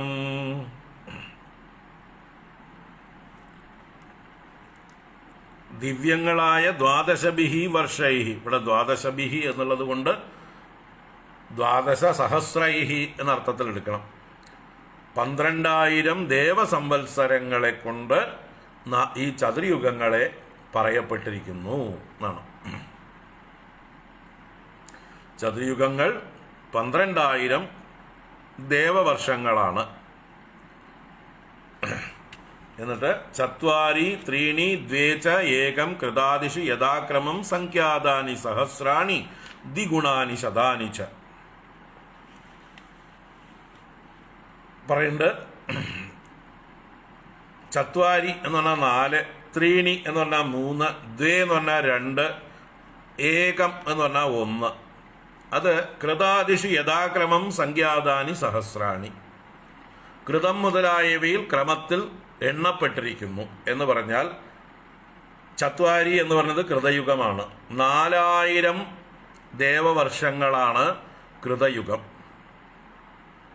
ത്രീണി എന്ന് പറഞ്ഞാൽ 3000 ദേവവർഷങ്ങളാണ് ത്രേതായുഗം. ദ്വേ എന്ന് പറഞ്ഞാൽ 2000 ദേവവർഷങ്ങളാണ് ദ്വാപരയുഗം. ഏകം 1000 ദേവവർഷങ്ങളാണ് കലിയുഗം. അപ്പം എത്രയായി? 4ഉം 3ഉം 2ഉം 1ഉം 10 ആയുള്ളൂ, 10000 ആയുള്ളൂ.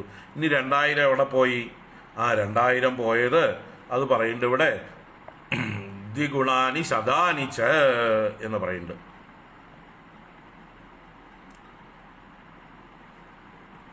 ശതാനി എന്ന് പറഞ്ഞാൽ 100. അപ്പോൾ ഏകം എന്ന് പറഞ്ഞാൽ 1000, 1000ന്റെ ദ്വിഗുണം എത്രയാണ്? 2, 200. 2 എന്ന് പറഞ്ഞാൽ 2000 ആണ്, 2000ന്റെ ദ്വിഗുണം 400 ആണ്. 4 ഇതാണ്. മറ്റേ 3 എന്ന് പറഞ്ഞിടത്ത് ദ്വിഗുണം 600 ആണ്. 4 എന്ന് പറഞ്ഞിടത്ത് ദ്വിഗുണം 800 ആണ്. അപ്പോൾ അതും കൂടി കൂട്ടണം. കൃതയുഗത്തിൽ 4000 പ്ലസ് 800 4800. ത്രേതായുഗത്തിൽ 3000 പ്ലസ് 600 3600. ദ്വാപരം 2000 പ്ലസ് 400 2400. കലി 1000 പ്ലസ് 200 1200. ഇപ്പം എത്രയായി? ഇപ്പം 12000 ആയി. 4800 ദേവവത്സരങ്ങളാണ് കൃതയുഗം. 3600 ദേവവത്സരങ്ങളാണ് ത്രേതായുഗം. 2400 ദേവവത്സരങ്ങളാണ് ദ്വാപരയുഗം. 1200 ദേവവത്സരങ്ങളാണ് കലിയുഗം. മനസ്സിലാവുണ്ടോ? ഇനി ഈ 100 പറഞ്ഞിരിക്കുന്നതിനെ സന്ധ്യകളായിട്ട് കണക്കാക്കണം എന്ന് അടുത്ത ശ്ലോകത്തിലും പറയുന്നുണ്ട്. അതാണ് സന്ധ്യാംശയോർ അന്തരേണ യഹ് കാലഹ ശതസംഖ്യയോഹോ തമേവാഹുർയുഗം തജ്ഞാഹ യത്ര ധർമ്മോ വിധീയത്തെ. അപ്പോൾ ഓരോ യുഗങ്ങളും ആരംഭിക്കുന്ന കാലം അതിന് യുഗാദി എന്ന് പറയും. അതിൻ്റെ അവസാനം യുഗ അവസാനം അംശം എന്നും അതിന് പറയും. അതാണ് സന്ധ്യ അംശയോഹോ. സന്ധ്യ യുഗസന്ധ്യ, അംശം അതും യുഗം അവസാനിക്കുന്നത്. അതിൻ്റെ അന്തരേണ യഹ കാലഹ, ഇതിൻ്റെ ഇടയിലുള്ള കാലം, അതിനെയാണ് സഹസ്രമായിട്ട് പറഞ്ഞിരിക്കുന്ന, അതിനെയാണ് യുഗമായിട്ട് എടുക്കേണ്ടത്. മറ്റത് രണ്ടും സന്ധ്യകളായിട്ട് എടുക്കണം. ശതസംഖ്യകളായി പറഞ്ഞിരിക്കുന്നത് സന്ധ്യകളായിട്ട് എടുക്കണം. അപ്പോൾ കൃതയുഗത്തിൽ 4800 ഉണ്ട്. ആ 4800-ൽ 800-നെ മാറ്റിയിട്ട് ആ 800-നെ 2ആയിട്ട് ഡിവൈഡ് ചെയ്യണം. 400-ഉം 400-ഉം. അപ്പോൾ 400 വർഷങ്ങൾ സന്ധ്യയും 400 വർഷങ്ങൾ അംശവും, ബിഗിനിങ്ങും എൻഡും. അതിനെ യുഗങ്ങളുടെ കണക്കിൽ നിന്ന് ഒഴിവാക്കാം. അപ്പം 4000 എന്ന് 1000-ന്റെ റൗണ്ടാക്കിയിട്ട് മാറ്റുകയാണ്. 100കളെ മാറ്റിയിട്ട് ശതങ്ങളെ മാറ്റി സഹസ്രം മാത്രമാക്കുമ്പോൾ 4000 ശരിക്കുള്ള യുഗം കിട്ടുന്നു, കൃതയുഗം. അതിൻ്റെ 400-ഉം 400-ഉം സന്ധ്യകളായിട്ട് കണക്കാക്കണം. അത് കണക്കിൽപ്പെടുത്തണ്ട എന്നാ പറയുന്നത്. മൊത്തത്തിൽ കണക്കിൽ വരും, എന്നാൽ യുഗത്തിൻ്റെ പകലിൻ്റെ ആ അവസ്ഥയിൽ നിന്ന് അതിനെ ഒഴിവാക്കി കൊടുക്കണം. കാരണം എന്താണ്? ഈ പറഞ്ഞ 4000 വർഷം മാത്രമേ എത്ര ധർമ്മോ വിധീയത, ആ യുഗധർമ്മം പ്രവർത്തിക്കുന്നത് ഈ 4000 വർഷങ്ങളിലാണ്. അതിൻ്റെ സന്ധ്യകളിൽ വ്യത്യാസം ഉണ്ടാവും. അതുപോലെ അടുത്ത ത്രേതായുഗത്തിൽ 3000 കണക്കാക്കിയാൽ മതി. 300-ഉം 300-ഉം സന്ധ്യകളായിട്ട് കണക്കാക്കണം. ദ്വാപരത്തിൽ 2000 കണക്കാക്കിയാൽ മതി. 200-ഉം 200-ഉം സന്ധ്യകളായിട്ട് കണക്കാക്കണം. ആദ്യം 200, അവസാനം 200. കലിയിൽ 1000 കണക്കാക്കിയാൽ മതി. 100ഉം 100ഉം, ആദ്യം 100 അവസാനം 100 സന്ധ്യകളായിട്ട് കണക്കാക്കണം. അപ്പം ഇങ്ങനെ യുഗങ്ങളും യുഗസന്ധ്യകളും കൂടി ചേർന്നാണ് 12000 എന്ന് പറയുന്നത്. യുഗങ്ങളുടെ മാത്രം എടുക്കുമ്പോൾ 10000ഉം ബാക്കി 2000 സന്ധ്യകളായിട്ടും പോകുന്നു. ഈ യുഗങ്ങളിൽ മാത്രമാണ് അതിൻ്റെ ധർമ്മം പൂർണ്ണമായിട്ട് നടക്കുന്നത്. സന്ധ്യകളിൽ ധർമ്മം കണക്കാക്കുന്നില്ല. അതാണ് ഈ പറഞ്ഞതിൻ്റെ അർത്ഥം. സന്ധ്യാംശയോഹോ അന്തരേണയ കാലഹ ശതസംഖ്യയോഹോ, ശതസംഖ്യകളായിട്ട് പറയപ്പെടുന്ന ആ സന്ധ്യ അംശയോഹോ, സന്ധ്യയും അംശവും അതിൻ്റെ അന്തരേണ യഹ്കാലഹ, ഇടയിലുള്ള ഏതൊരു കാലമുണ്ടോ, തജ്ഞാഹ അതിനെക്കുറിച്ച് അറിവുള്ളവർ, തമേവ യുഗം ആഹു, ആ ഇടയിലുള്ള കാലത്തിനെയാണ് യുഗം എന്ന് പറയുന്നത്. എത്ര ധർമ്മ വിധീയതേ, ആ കാലത്താണ് യുഗധർമ്മം പ്രവർത്തിക്കുന്നത്. ഇനി ഓരോ യുഗത്തിലും ധർമ്മം എങ്ങനെയാണ് പ്രവർത്തിക്കുന്നത്, ഏതളവിലാണ് പ്രവർത്തിക്കുന്നത് എന്ന് തുടർന്ന് പറയാണ്. ധർമ്മശ്ചതുഷ്പാദ് മനുജാൻ കൃതേ സമനുവർത്തതേ സയേവാന്യേഷു അധർമ്മേണ വേദിപാദേന വർദ്ധത. ധർമ്മ ചതുഷ്പാദ് മനുജാൻ കൃതേ സമനുവർത്തതേ. കൃതയുഗത്തിൽ മനുജന്മാരെ ചതുഷ്പാദ് ധർമ്മ 4 പാദങ്ങളോടുകൂടിയതായിട്ട് ധർമ്മം സമനുവർത്തത നന്നായി അനുവർത്തിക്കുന്നു. എന്ന് പറഞ്ഞാൽ ധർമ്മത്തിന് 4 പാദങ്ങളാണ്. അഹിംസ, സത്യം, തപസ്, ശൗചം. 4 പാദങ്ങളാണ് ധർമ്മത്തിനുള്ളത്.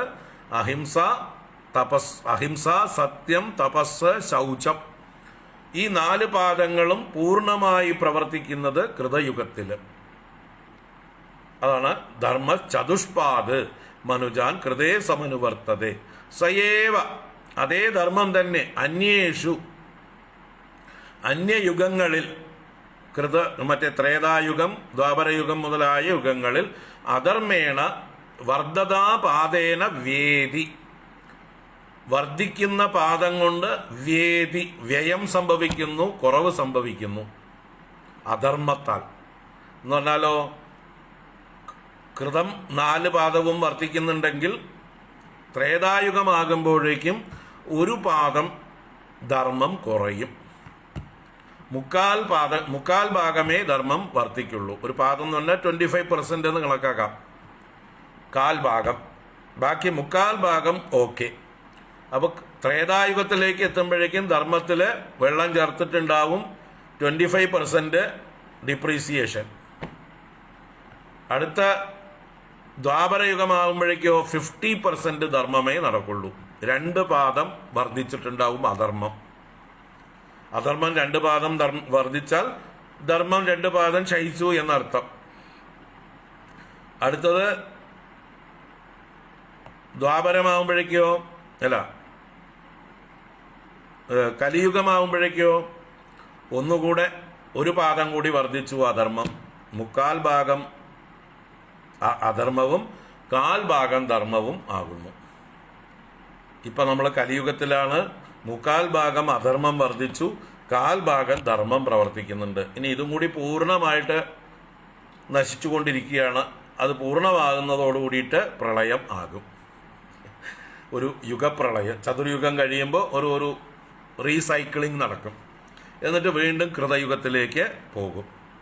അപ്പം ഇങ്ങനെ ഓരോ യുഗങ്ങൾ കഴിയുമ്പോഴും ഈ ധർമ്മത്തിൻ്റെ ച്യുതി സംഭവിച്ചു കൊണ്ടിരിക്കുന്നു, ധർമ്മത്തിന് ഗ്ലാനി സംഭവിച്ചു കൊണ്ടിരിക്കുന്നു, 1 പാദം വീതം കുറഞ്ഞ് വരുന്നു. ഇതൊക്കെ നമ്മൾ പ്രഥമസ്കന്ധത്തിൽ കണ്ടു.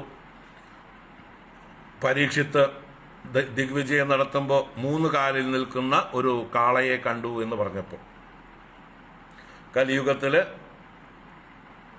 ഈ കാള ധർമ്മത്തിൻ്റെ പ്രതീകമാണ്. അത് 3 കാല് നഷ്ടപ്പെട്ട് ഒറ്റക്കാലിൽ നിൽക്കുന്നു. അതിനെയും കൂടി വെട്ടാൻ തയ്യാറായിട്ട് ഒരു ശൂദ്രപ്രായനായിട്ടുള്ള ഒരു രാജാവ് നിൽക്കുന്നു, കലിപുരുഷൻ. അപ്പോൾ അതിനെ നിയന്ത്രിച്ചതാണ് ആ കഥയിൽ നമ്മൾ കണ്ടത്. അപ്പോൾ ഇവിടെ ഓരോ യുഗങ്ങളും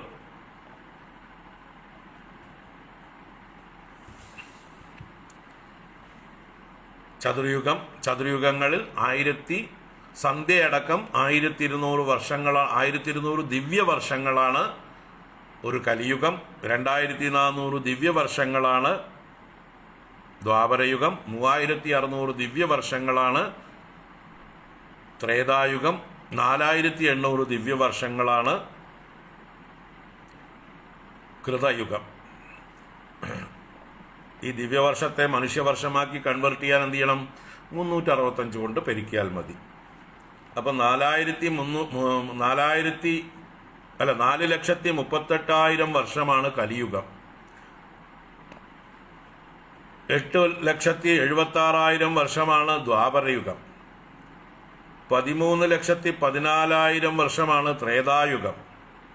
17,52,000 വർഷമാണ് കൃതയുഗം അഥവാ സത്യയുഗം.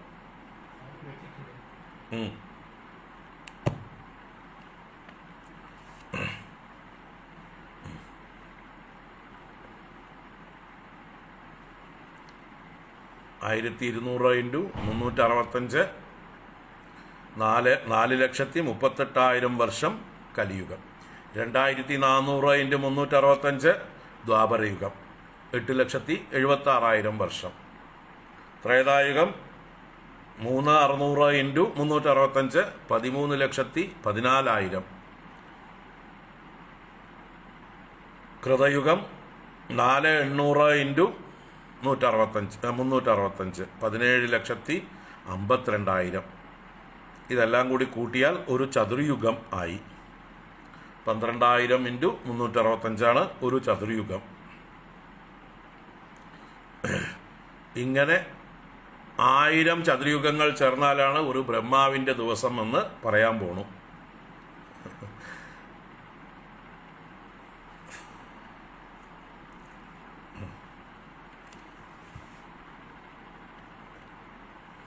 അപ്പോൾ ഒരു ചതുർയുഗം കണക്കാക്കാൻ നമ്മൾ എന്ത് ചെയ്താൽ മതി വെച്ചാൽ 43,80,000 ഒരു 0 കൂടി കൂട്ടിയാൽ മതി. 4,38,00,000.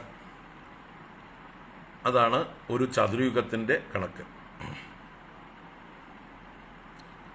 4,38,000 വർഷമാണ് ഒരു ചതുർയുഗം. അങ്ങനെ 1000 ചതുർയുഗങ്ങൾ ചേർന്നാൽ ബ്രഹ്മാവിൻ്റെ ഒരു പകല്. അപ്പോൾ അതിൽ കൂടെ 3 0 കൂട്ടിയാൽ മതി. ബ്രഹ്മാവിൻ്റെ രാത്രി കൂടി കൂട്ടാനോ × 2. അപ്പോൾ 876 കോടി വർഷമാണ് ബ്രഹ്മാവിൻ്റെ ഒരു ദിവസം. അപ്പോൾ ബ്രഹ്മാവിൻ്റെ ആയുസ് കണക്കാക്കാനോ × 365 × 100. 876 കോടി × 100 കൂട്ടാൻ എളുപ്പമാണ്. 2 0 കൂട്ടിയാൽ മതി. പിന്നെ 365 കൊണ്ടും പെരുക്കുക. അപ്പോൾ ബ്രഹ്മാവിൻ്റെ ആയുസ് കിട്ടും. ഇങ്ങനെ കാലഗണന. അപ്പോൾ അതിനെക്കുറിച്ച് ഇവിടെ പറഞ്ഞു വരികയാണ്. ത്രിലോക്യായുഗസാഹസ്രം ബഹിരാബ്രഹ്മണോ ദിനം താവത്യേവ നിശാതാത യന്നിമീലതി വിശ്വസൃക്ക്. ത്രിലോക്യാഹ യുഗസാഹസ്രം ബഹിഃ ആബ്രഹ്മണഃ ദിനം. 3 ലോകങ്ങളുടെ 1000 യുഗമാണ് യുഗസാഹസ്രം. ത്രിലോക്യാഹ യുഗസാഹസ്രം. 3 ലോകങ്ങൾ എന്ന് പറഞ്ഞാൽ ഭൂർഭുവ സ്വഹ എന്ന് പറയുന്ന 3 ലോകങ്ങളിൽ 1000 യുഗമാകുമ്പോൾ ബഹിഃ ആബ്രഹ്മണഃ ദിനം. പുറത്ത് ബ്രഹ്മലോകം വരെയുള്ള ലോകത്തിന് പകലാകുകയാണ്. ഒരു പകലേ ആവുന്നുള്ളൂ. താവതീയേവ നിശ. ഏ പുത്ര വിദുര, അത്രകാലം തന്നെയാണ് നിശയും. അപ്പോൾ 2000 ചതുർയുഗം ചേർന്നാൽ ബ്രഹ്മാവിൻ്റെ ലോകത്ത് ഒരു ദിവസം. 3 ലോകത്തിൻ്റെ പുറത്ത് മറ്റ് ലോകങ്ങളിലൊക്കെ ഒരു ദിവസം. യത് വിശ്വസൃക്ക് നിമീലതി. രാത്രിയിൽ വിശ്വസൃക്ക് വിശ്വസ്രഷ്ടാവായ ബ്രഹ്മദേവൻ നിമീലതി കണ്ണടയ്ക്കുന്നു. പകല് 1000 ചതുർയുഗം കഴിഞ്ഞ് അടുത്ത രാത്രിയിലെ 1000 ചതുർയുഗ സമയത്ത് ബ്രഹ്മദേവൻ കണ്ണടയ്ക്കുന്നു. അതിനാണ് എന്ത് പറയണത്? നൈമിത്തിക പ്രളയം എന്ന് പറയുന്നത്. ബ്രഹ്മാവിൻ്റെ രാത്രിയെ നൈമിത്തിക പ്രളയം എന്ന് പറയുന്നു. ആ സമയത്ത് ബ്രഹ്മദേവൻ കണ്ണടയ്ക്കുന്നു. അതാണ് 22-ാം ശ്ലോകത്തിൽ പറഞ്ഞത്. ത്രിലോക്യായുഗസാഹസ്രം ബഹിരാബ്രഹ്മണോ ദിനം താവത്യേവ നിശാചാത യന്നിമീലതി വിശ്വസൃക്ക് നിശാവസാന ആരബ്ധോ ലോകകൽപ്പോനുവർത്തത്തെ യാവദ്ദിനം ഭഗവതോ മനോൻഭുഞ്ജൻ ചതുർദശ സ്വം സ്വം കാലം മനുർഭുങ്ക്തേ സാധികാം ഹേകസപ്തതിം. നിശാവസാനേ ആരബ്ധഃ ലോകകൽപ്പഃ അനുവർത്തത്തെ. നിശാവസാനി എന്ന് പറഞ്ഞാൽ രാത്രിയുടെ അവസാനത്തിൽ. ആരുടെ? ബ്രഹ്മദേവന്റെ രാത്രിയുടെ അവസാനത്തിൽ, നൈമിത്തിക പ്രളയത്തിന്റെ അവസാനത്തിൽ എന്ത് ചെയ്യുന്നു? ആരംഭിക്കപ്പെട്ട ലോകകൽപ്പഃ അനുവർത്തത്തെ. വീണ്ടും അദ്ദേഹം ലോകത്തിന്റെ സൃഷ്ടി അനുവർത്തിക്കുന്നു, തുടരുന്നു. ഭഗവതഃ യാവത് ദിനം ചതുർദശ മനൂൻ ഭുഞ്ചൻ സാധികാം ഏകസപ്തതിം സ്വം സ്വം കാലം മനുഹു ഭുങ്ക്തേ. ഇവിടെ ഭഗവതഃ എന്ന് പറഞ്ഞാൽ ബ്രഹ്മാവിൻ്റെ എന്നർത്ഥമാണ്. ബ്രഹ്മാവിൻ്റെ യാവത് ദിനം, പകൽ കഴിയുന്നത് വരെ, ചതുർദശ മനൂൻ ഭുഞ്ചൻ, ചതുർദശ മനുക്കൾ, 14 മനുക്കളാണ് ഭുജിക്കുന്നത് എന്ന് പറഞ്ഞാലോ, ബ്രഹ്മദേവന്റെ ഒരു പകല് 1000 ചതുർയുഗത്തിൽ 14 മനുക്കൾ ലോകഭാരം വഹിക്കുന്നു, ഭൂമിയെ ഭരിക്കുന്നു. അവർക്ക് എത്ര കാലമാണ്? സാധികാം ഏകസപ്തതിം സ്വം സ്വം കാലം മനുഹു ഭുങ്ക്തേ. ഏകസപ്തതി എന്ന് പറഞ്ഞാൽ 71 സപ്തതി 70, ഏകസപ്തതി 71. സാധികാം എന്ന് പറഞ്ഞാൽ കുറച്ച് അധികമുള്ളത്. അപ്പോൾ ഒരു മന്വന്തരം എന്ന് പറയുന്നത് 71.43 എന്ന് കൃത്യമായിട്ട് പറഞ്ഞാൽ കണക്കാക്കാം. ചതുർയുഗങ്ങൾ 71.43 ചതുർയുഗങ്ങളാണ് ഒരു മന്വന്തരം. കാരണം 1000 ഡിവൈഡഡ് ബൈ 14, അങ്ങനെ ഒരു ഈക്വലായിട്ട് ഡിവൈഡ് ചെയ്യുമ്പോൾ എന്തെങ്കിലും വ്യത്യാസം ഉണ്ടോ കണക്കിൽ എവിടെയെങ്കിലും എന്നുള്ളത് അറിയില്ല. ഈക്വലായിട്ട് നമ്മൾ 14 ഡിവൈഡ് ചെയ്യുമ്പോൾ ഓരോ മനുക്കൾക്കും 71.43 ചതുർയുഗങ്ങൾ വീതം കിട്ടുന്നു. അതാണ് സാധികാം ഏകസപ്തതിം സ്വം സ്വം കാലം മനുഹു ഭുങ്ക്തേ. വൈവസ്വത മനു, ഇപ്പോൾ 7ാമത്തെ മനു വൈവസ്വത മനുവാണ്. ആദ്യം സ്വയംഭുവ മനു, സാരോജിഷ മനു, ഉത്തമൻ, താമസൻ, രൈവതൻ, ചാക്ഷുഷൻ, ഇങ്ങനെ 6 മനുക്കൾ കഴിഞ്ഞുപോയി. ഇപ്പോൾ വൈവസ്വതൻ 7ാമത്തെ മനുവാണ്. അടുത്ത മനുവാണ് സാവർണി. അത് കഴിഞ്ഞ് ഇന്ദ്രസാവർണി, രുദ്രസാവർണി, ധർമ്മസാവർണി, ദക്ഷസാവർണി എന്നൊക്കെയുള്ള മനുക്കൾ വരാനിരിക്കുന്നു. ഇപ്പോൾ 14 മനുക്കൾ ഡിവൈഡ് ചെയ്ത് ബ്രഹ്മദേവന്റെ ഒരു പകൽ 1000 ചതുർയുഗത്തെ ഭരിക്കുന്നു. 71 അധികം ചതുർയുഗങ്ങളെ കൊണ്ട്. അതാണ് ഇവിടെ 23-ാം ശ്ലോകത്തിൽ പറഞ്ഞത്. മന്വന്തരങ്ങളെക്കുറിച്ചാണ് പറഞ്ഞത്. നിശാവസാന ആരബ്ധോ ലോകകൽപ്പോനുവർത്തത്തെ യാവദ്ദിനം ഭഗവതോ മനൂൻ ഭുഞ്ചൻ ചതുർദശ സ്വം സ്വം കാലം മനുർഭുങ്ക്തേ സാധികാം ഹേകസപ്തതിം മന്വന്തരേഷു മനവഃ തദ്വംശ്യാ ഋഷയസുരാഃ ഭവന്തി ചൈവ യുഗപദ് സുരേശാശ്ചാനുയേ ച താൻ. മന്വന്തരേഷു, മന്വന്തരങ്ങളിൽ, മനവഃ മനുക്കളും, തദ്വംശ്യാഃ അവരുടെ വംശത്തിലുള്ളവരും, മക്കളും മക്കളുടെ മക്കളുമായിട്ട്, അതുപോലെ ഋഷയഃ ഋഷികളും, സുരാഃ ദേവന്മാരും, താൻ അനു സുരേശാഃ അവരോടുകൂടെ സുരേശന്മാർ അഥവാ ദേവേന്ദ്രന്മാരും, യേ യുഗപത് ഏവച ഭവന്തി അവര് ഒന്നിച്ച് ഭവിക്കുന്നു എന്ന് പറഞ്ഞാൽ ഓരോ മന്വന്തരങ്ങളെയും ഭരിക്കുന്ന മന്വന്തര ഷഡ്കം എന്ന് പറയുന്ന ഒരു കൂട്ടരാണിത്. 6 പേര് ചേർന്നാണ് ഒരു മന്വന്തരം ഭരിക്കുന്നത്. ഒരു ക്യാബിനറ്റ് പോലെ, ഒരു എക്സിക്യൂട്ടീവ് കമ്മിറ്റി പോലെ, ഒരു ട്രസ്റ്റീസ് ചേർന്നിരിക്കുന്ന ഒരു ട്രസ്റ്റ് പോലെ ഈ ലോകത്തെ 6 കൂട്ടരാണ് ഭരിക്കുന്നത്. അവർക്ക് എങ്ങനെയാണ് ആ സ്ഥാനത്ത് വരുന്നത് അല്ലേ? പാരമ്പര്യ ട്രസ്റ്റീസ് എന്നൊക്കെ പറയും പോലെ, എക്സ് ഒഫീഷ്യോ മെമ്പേഴ്സ് എന്ന് പറയും പോലെ, ഡയറക്റ്റായിട്ട് അവർ മെറിറ്റ് കൊണ്ട് ആ സ്ഥാനത്തേക്ക് വരികയാണ്. ജനാധിപത്യമല്ല അവിടെ മെറിറ്റാണ് പ്രശ്നം. ഓരോരുത്തരുടെയും പുണ്യം കൊണ്ട് മനുക്കളായി ജനിച്ചവരും അതുപോലെ മനുപുത്രന്മാർ, പിന്നെ ദേവന്മാര്, ഇന്ദ്രൻ, സപ്തർഷികള്, ഭഗവാന്റെ ഒരു അവതാരം, ഇങ്ങനെ 6 ചേർന്നതാണ് മന്വന്തര ഷഡ്കം എന്ന് പറയുന്നത്. ഈ മന്വന്തര ഷഡ്കമാണ് ഓരോ മന്വന്തരങ്ങളുടെയും ഭരണം നിർവഹിക്കുന്നത്. കമ്മിറ്റി എന്നൊക്കെ പറയാവുന്ന ഹൈക്കമാൻഡ്, ക്യാബിനറ്റ്, പാർലമെന്റ് എന്നൊക്കെ നമ്മൾ വിളിക്കുന്ന പല പേരുകളുണ്ടല്ലോ. അതുപോലെ 6 ചേർന്നതാണ് ഒരു മന്വന്തരത്തിന്റെ ഭരണം നിർവഹിക്കുന്ന മന്വന്തര ഷഡ്കം. ഇപ്പം മനുപുത്രന്മാർ, സപ്തർഷികൾ, ദേവന്മാർ, ഇന്ദ്രൻ, ഭഗവാന്റെ ഒരു അവതാരം, ഇങ്ങനെ 6. അതാണ് ഇവിടെ പറഞ്ഞത്. മന്വന്തരേഷു മനവഃ തദ്വംശ്യാ ഋഷയഃ സുരാഃ ഭവന്തി ചൈവ യുഗപദ സുരേശാശ്ച അനുയേ ച താൻ. ആ ദേവന്മാരെ അനുഗമിക്കുന്ന ഗന്ധർവാദികളൊക്കെ ദേവന്മാരുടെ വിഭാഗത്തിൽപ്പെടുന്നു. ഇതിനെക്കുറിച്ച് നമ്മൾ അഷ്ടമസ്കന്ധത്തിൽ കൂടുതലായിട്ട് പഠിക്കും. ഈ മന്വന്തരങ്ങളെക്കുറിച്ച് മന്വന്തരാനുകഥ, അത്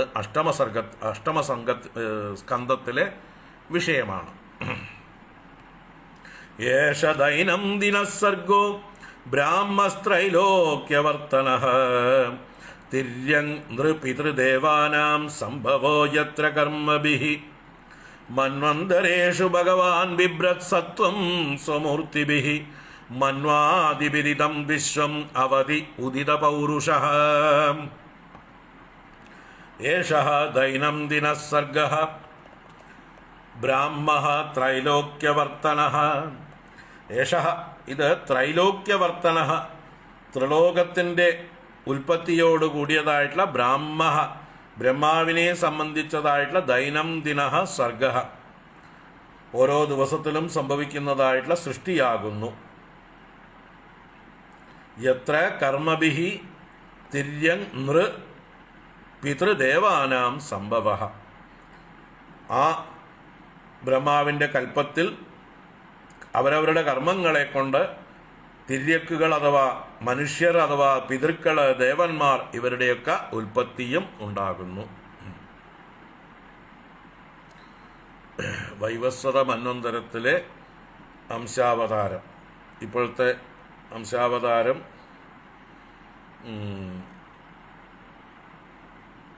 വരാഹാവതാരം തന്നെയാണ്. വൈവസ്വത മന്വന്തരത്തിൽ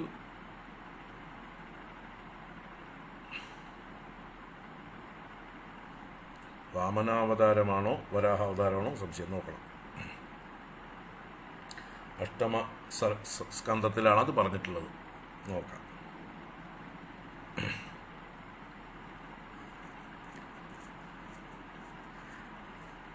വാമനാവതാരമാണോ വരാഹാവതാരമാണോ നോക്കണം.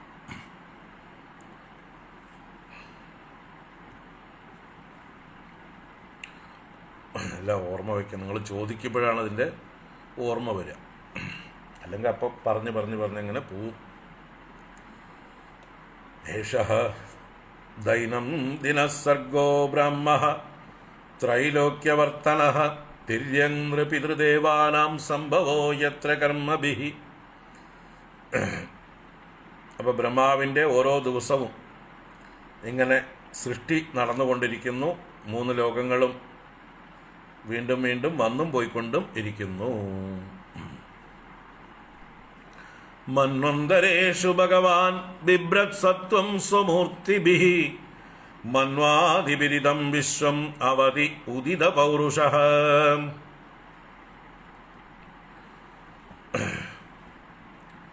ഓരോ മന്വന്തരങ്ങളിലും, അതാണ് മന്വന്തരേഷു ഭഗവാൻ സ്വമൂർത്തിഭിഃ സത്വം ബിഭ്രത്, തൻ്റെ മൂർത്തികളെ കൊണ്ട്, സ്വമൂർത്തിഭിഃ സത്വം ബിഭ്രത്, സത്വഗുണത്തെ ധരിച്ചുകൊണ്ട് ഭഗവാൻ മന്വാദിഭിഃ, മനു മുതലായവരോടുകൂടെ ഉദിത പൗരുഷ വർദ്ധിച്ച പൗരുഷത്തോടു കൂടിയവനായിട്ട് മന്വന്തരേഷു ഇതം വിശ്വം അവധി ഓരോ മന്വന്തരങ്ങളിലും ഈ വിശ്വത്തെ അവനം ചെയ്യുന്നു, രക്ഷിക്കുന്നു.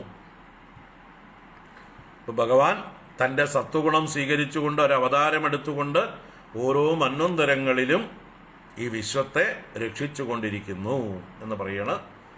അതാണ് മന്വന്തര ഷഡ്കം എന്ന് പറഞ്ഞതിലെ 6ാമത്തെ അതിനെക്കുറിച്ച് പറഞ്ഞത്. മന്വന്തരേഷു ഭഗവാൻ ബിഭ്രത് സത്വം സ്വമൂർത്തിഭിഃ മന്വാദിബിരിദം വിശ്വം അവധി ഉദിത പൗരുഷഃ.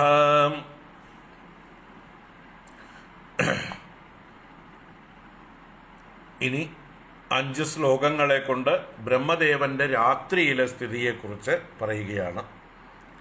അത് നമുക്ക് അടുത്ത ക്ലാസ്സിൽ കാണാം.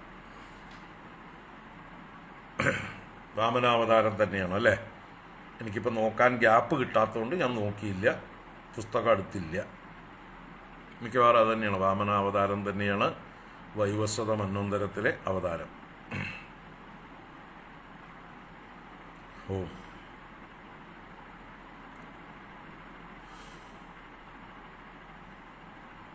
കായേന വാചാ മനസേന്ദ്രിയൈർവാ ബുദ്ധ്യാത്മനാ വാ പ്രകൃതേ സ്വഭാവാത് കരോമി യദ്യത് സകലം പരസ്മൈ നാരായണായേതി സമർപ്പയാമി.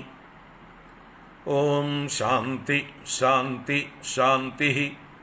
ഹരി ഓം ശ്രീ ഗുരുഭ്യോ നമഃ. ഹരി ഓം. അടുത്ത ക്ലാസ്സിൽ തുടരാം.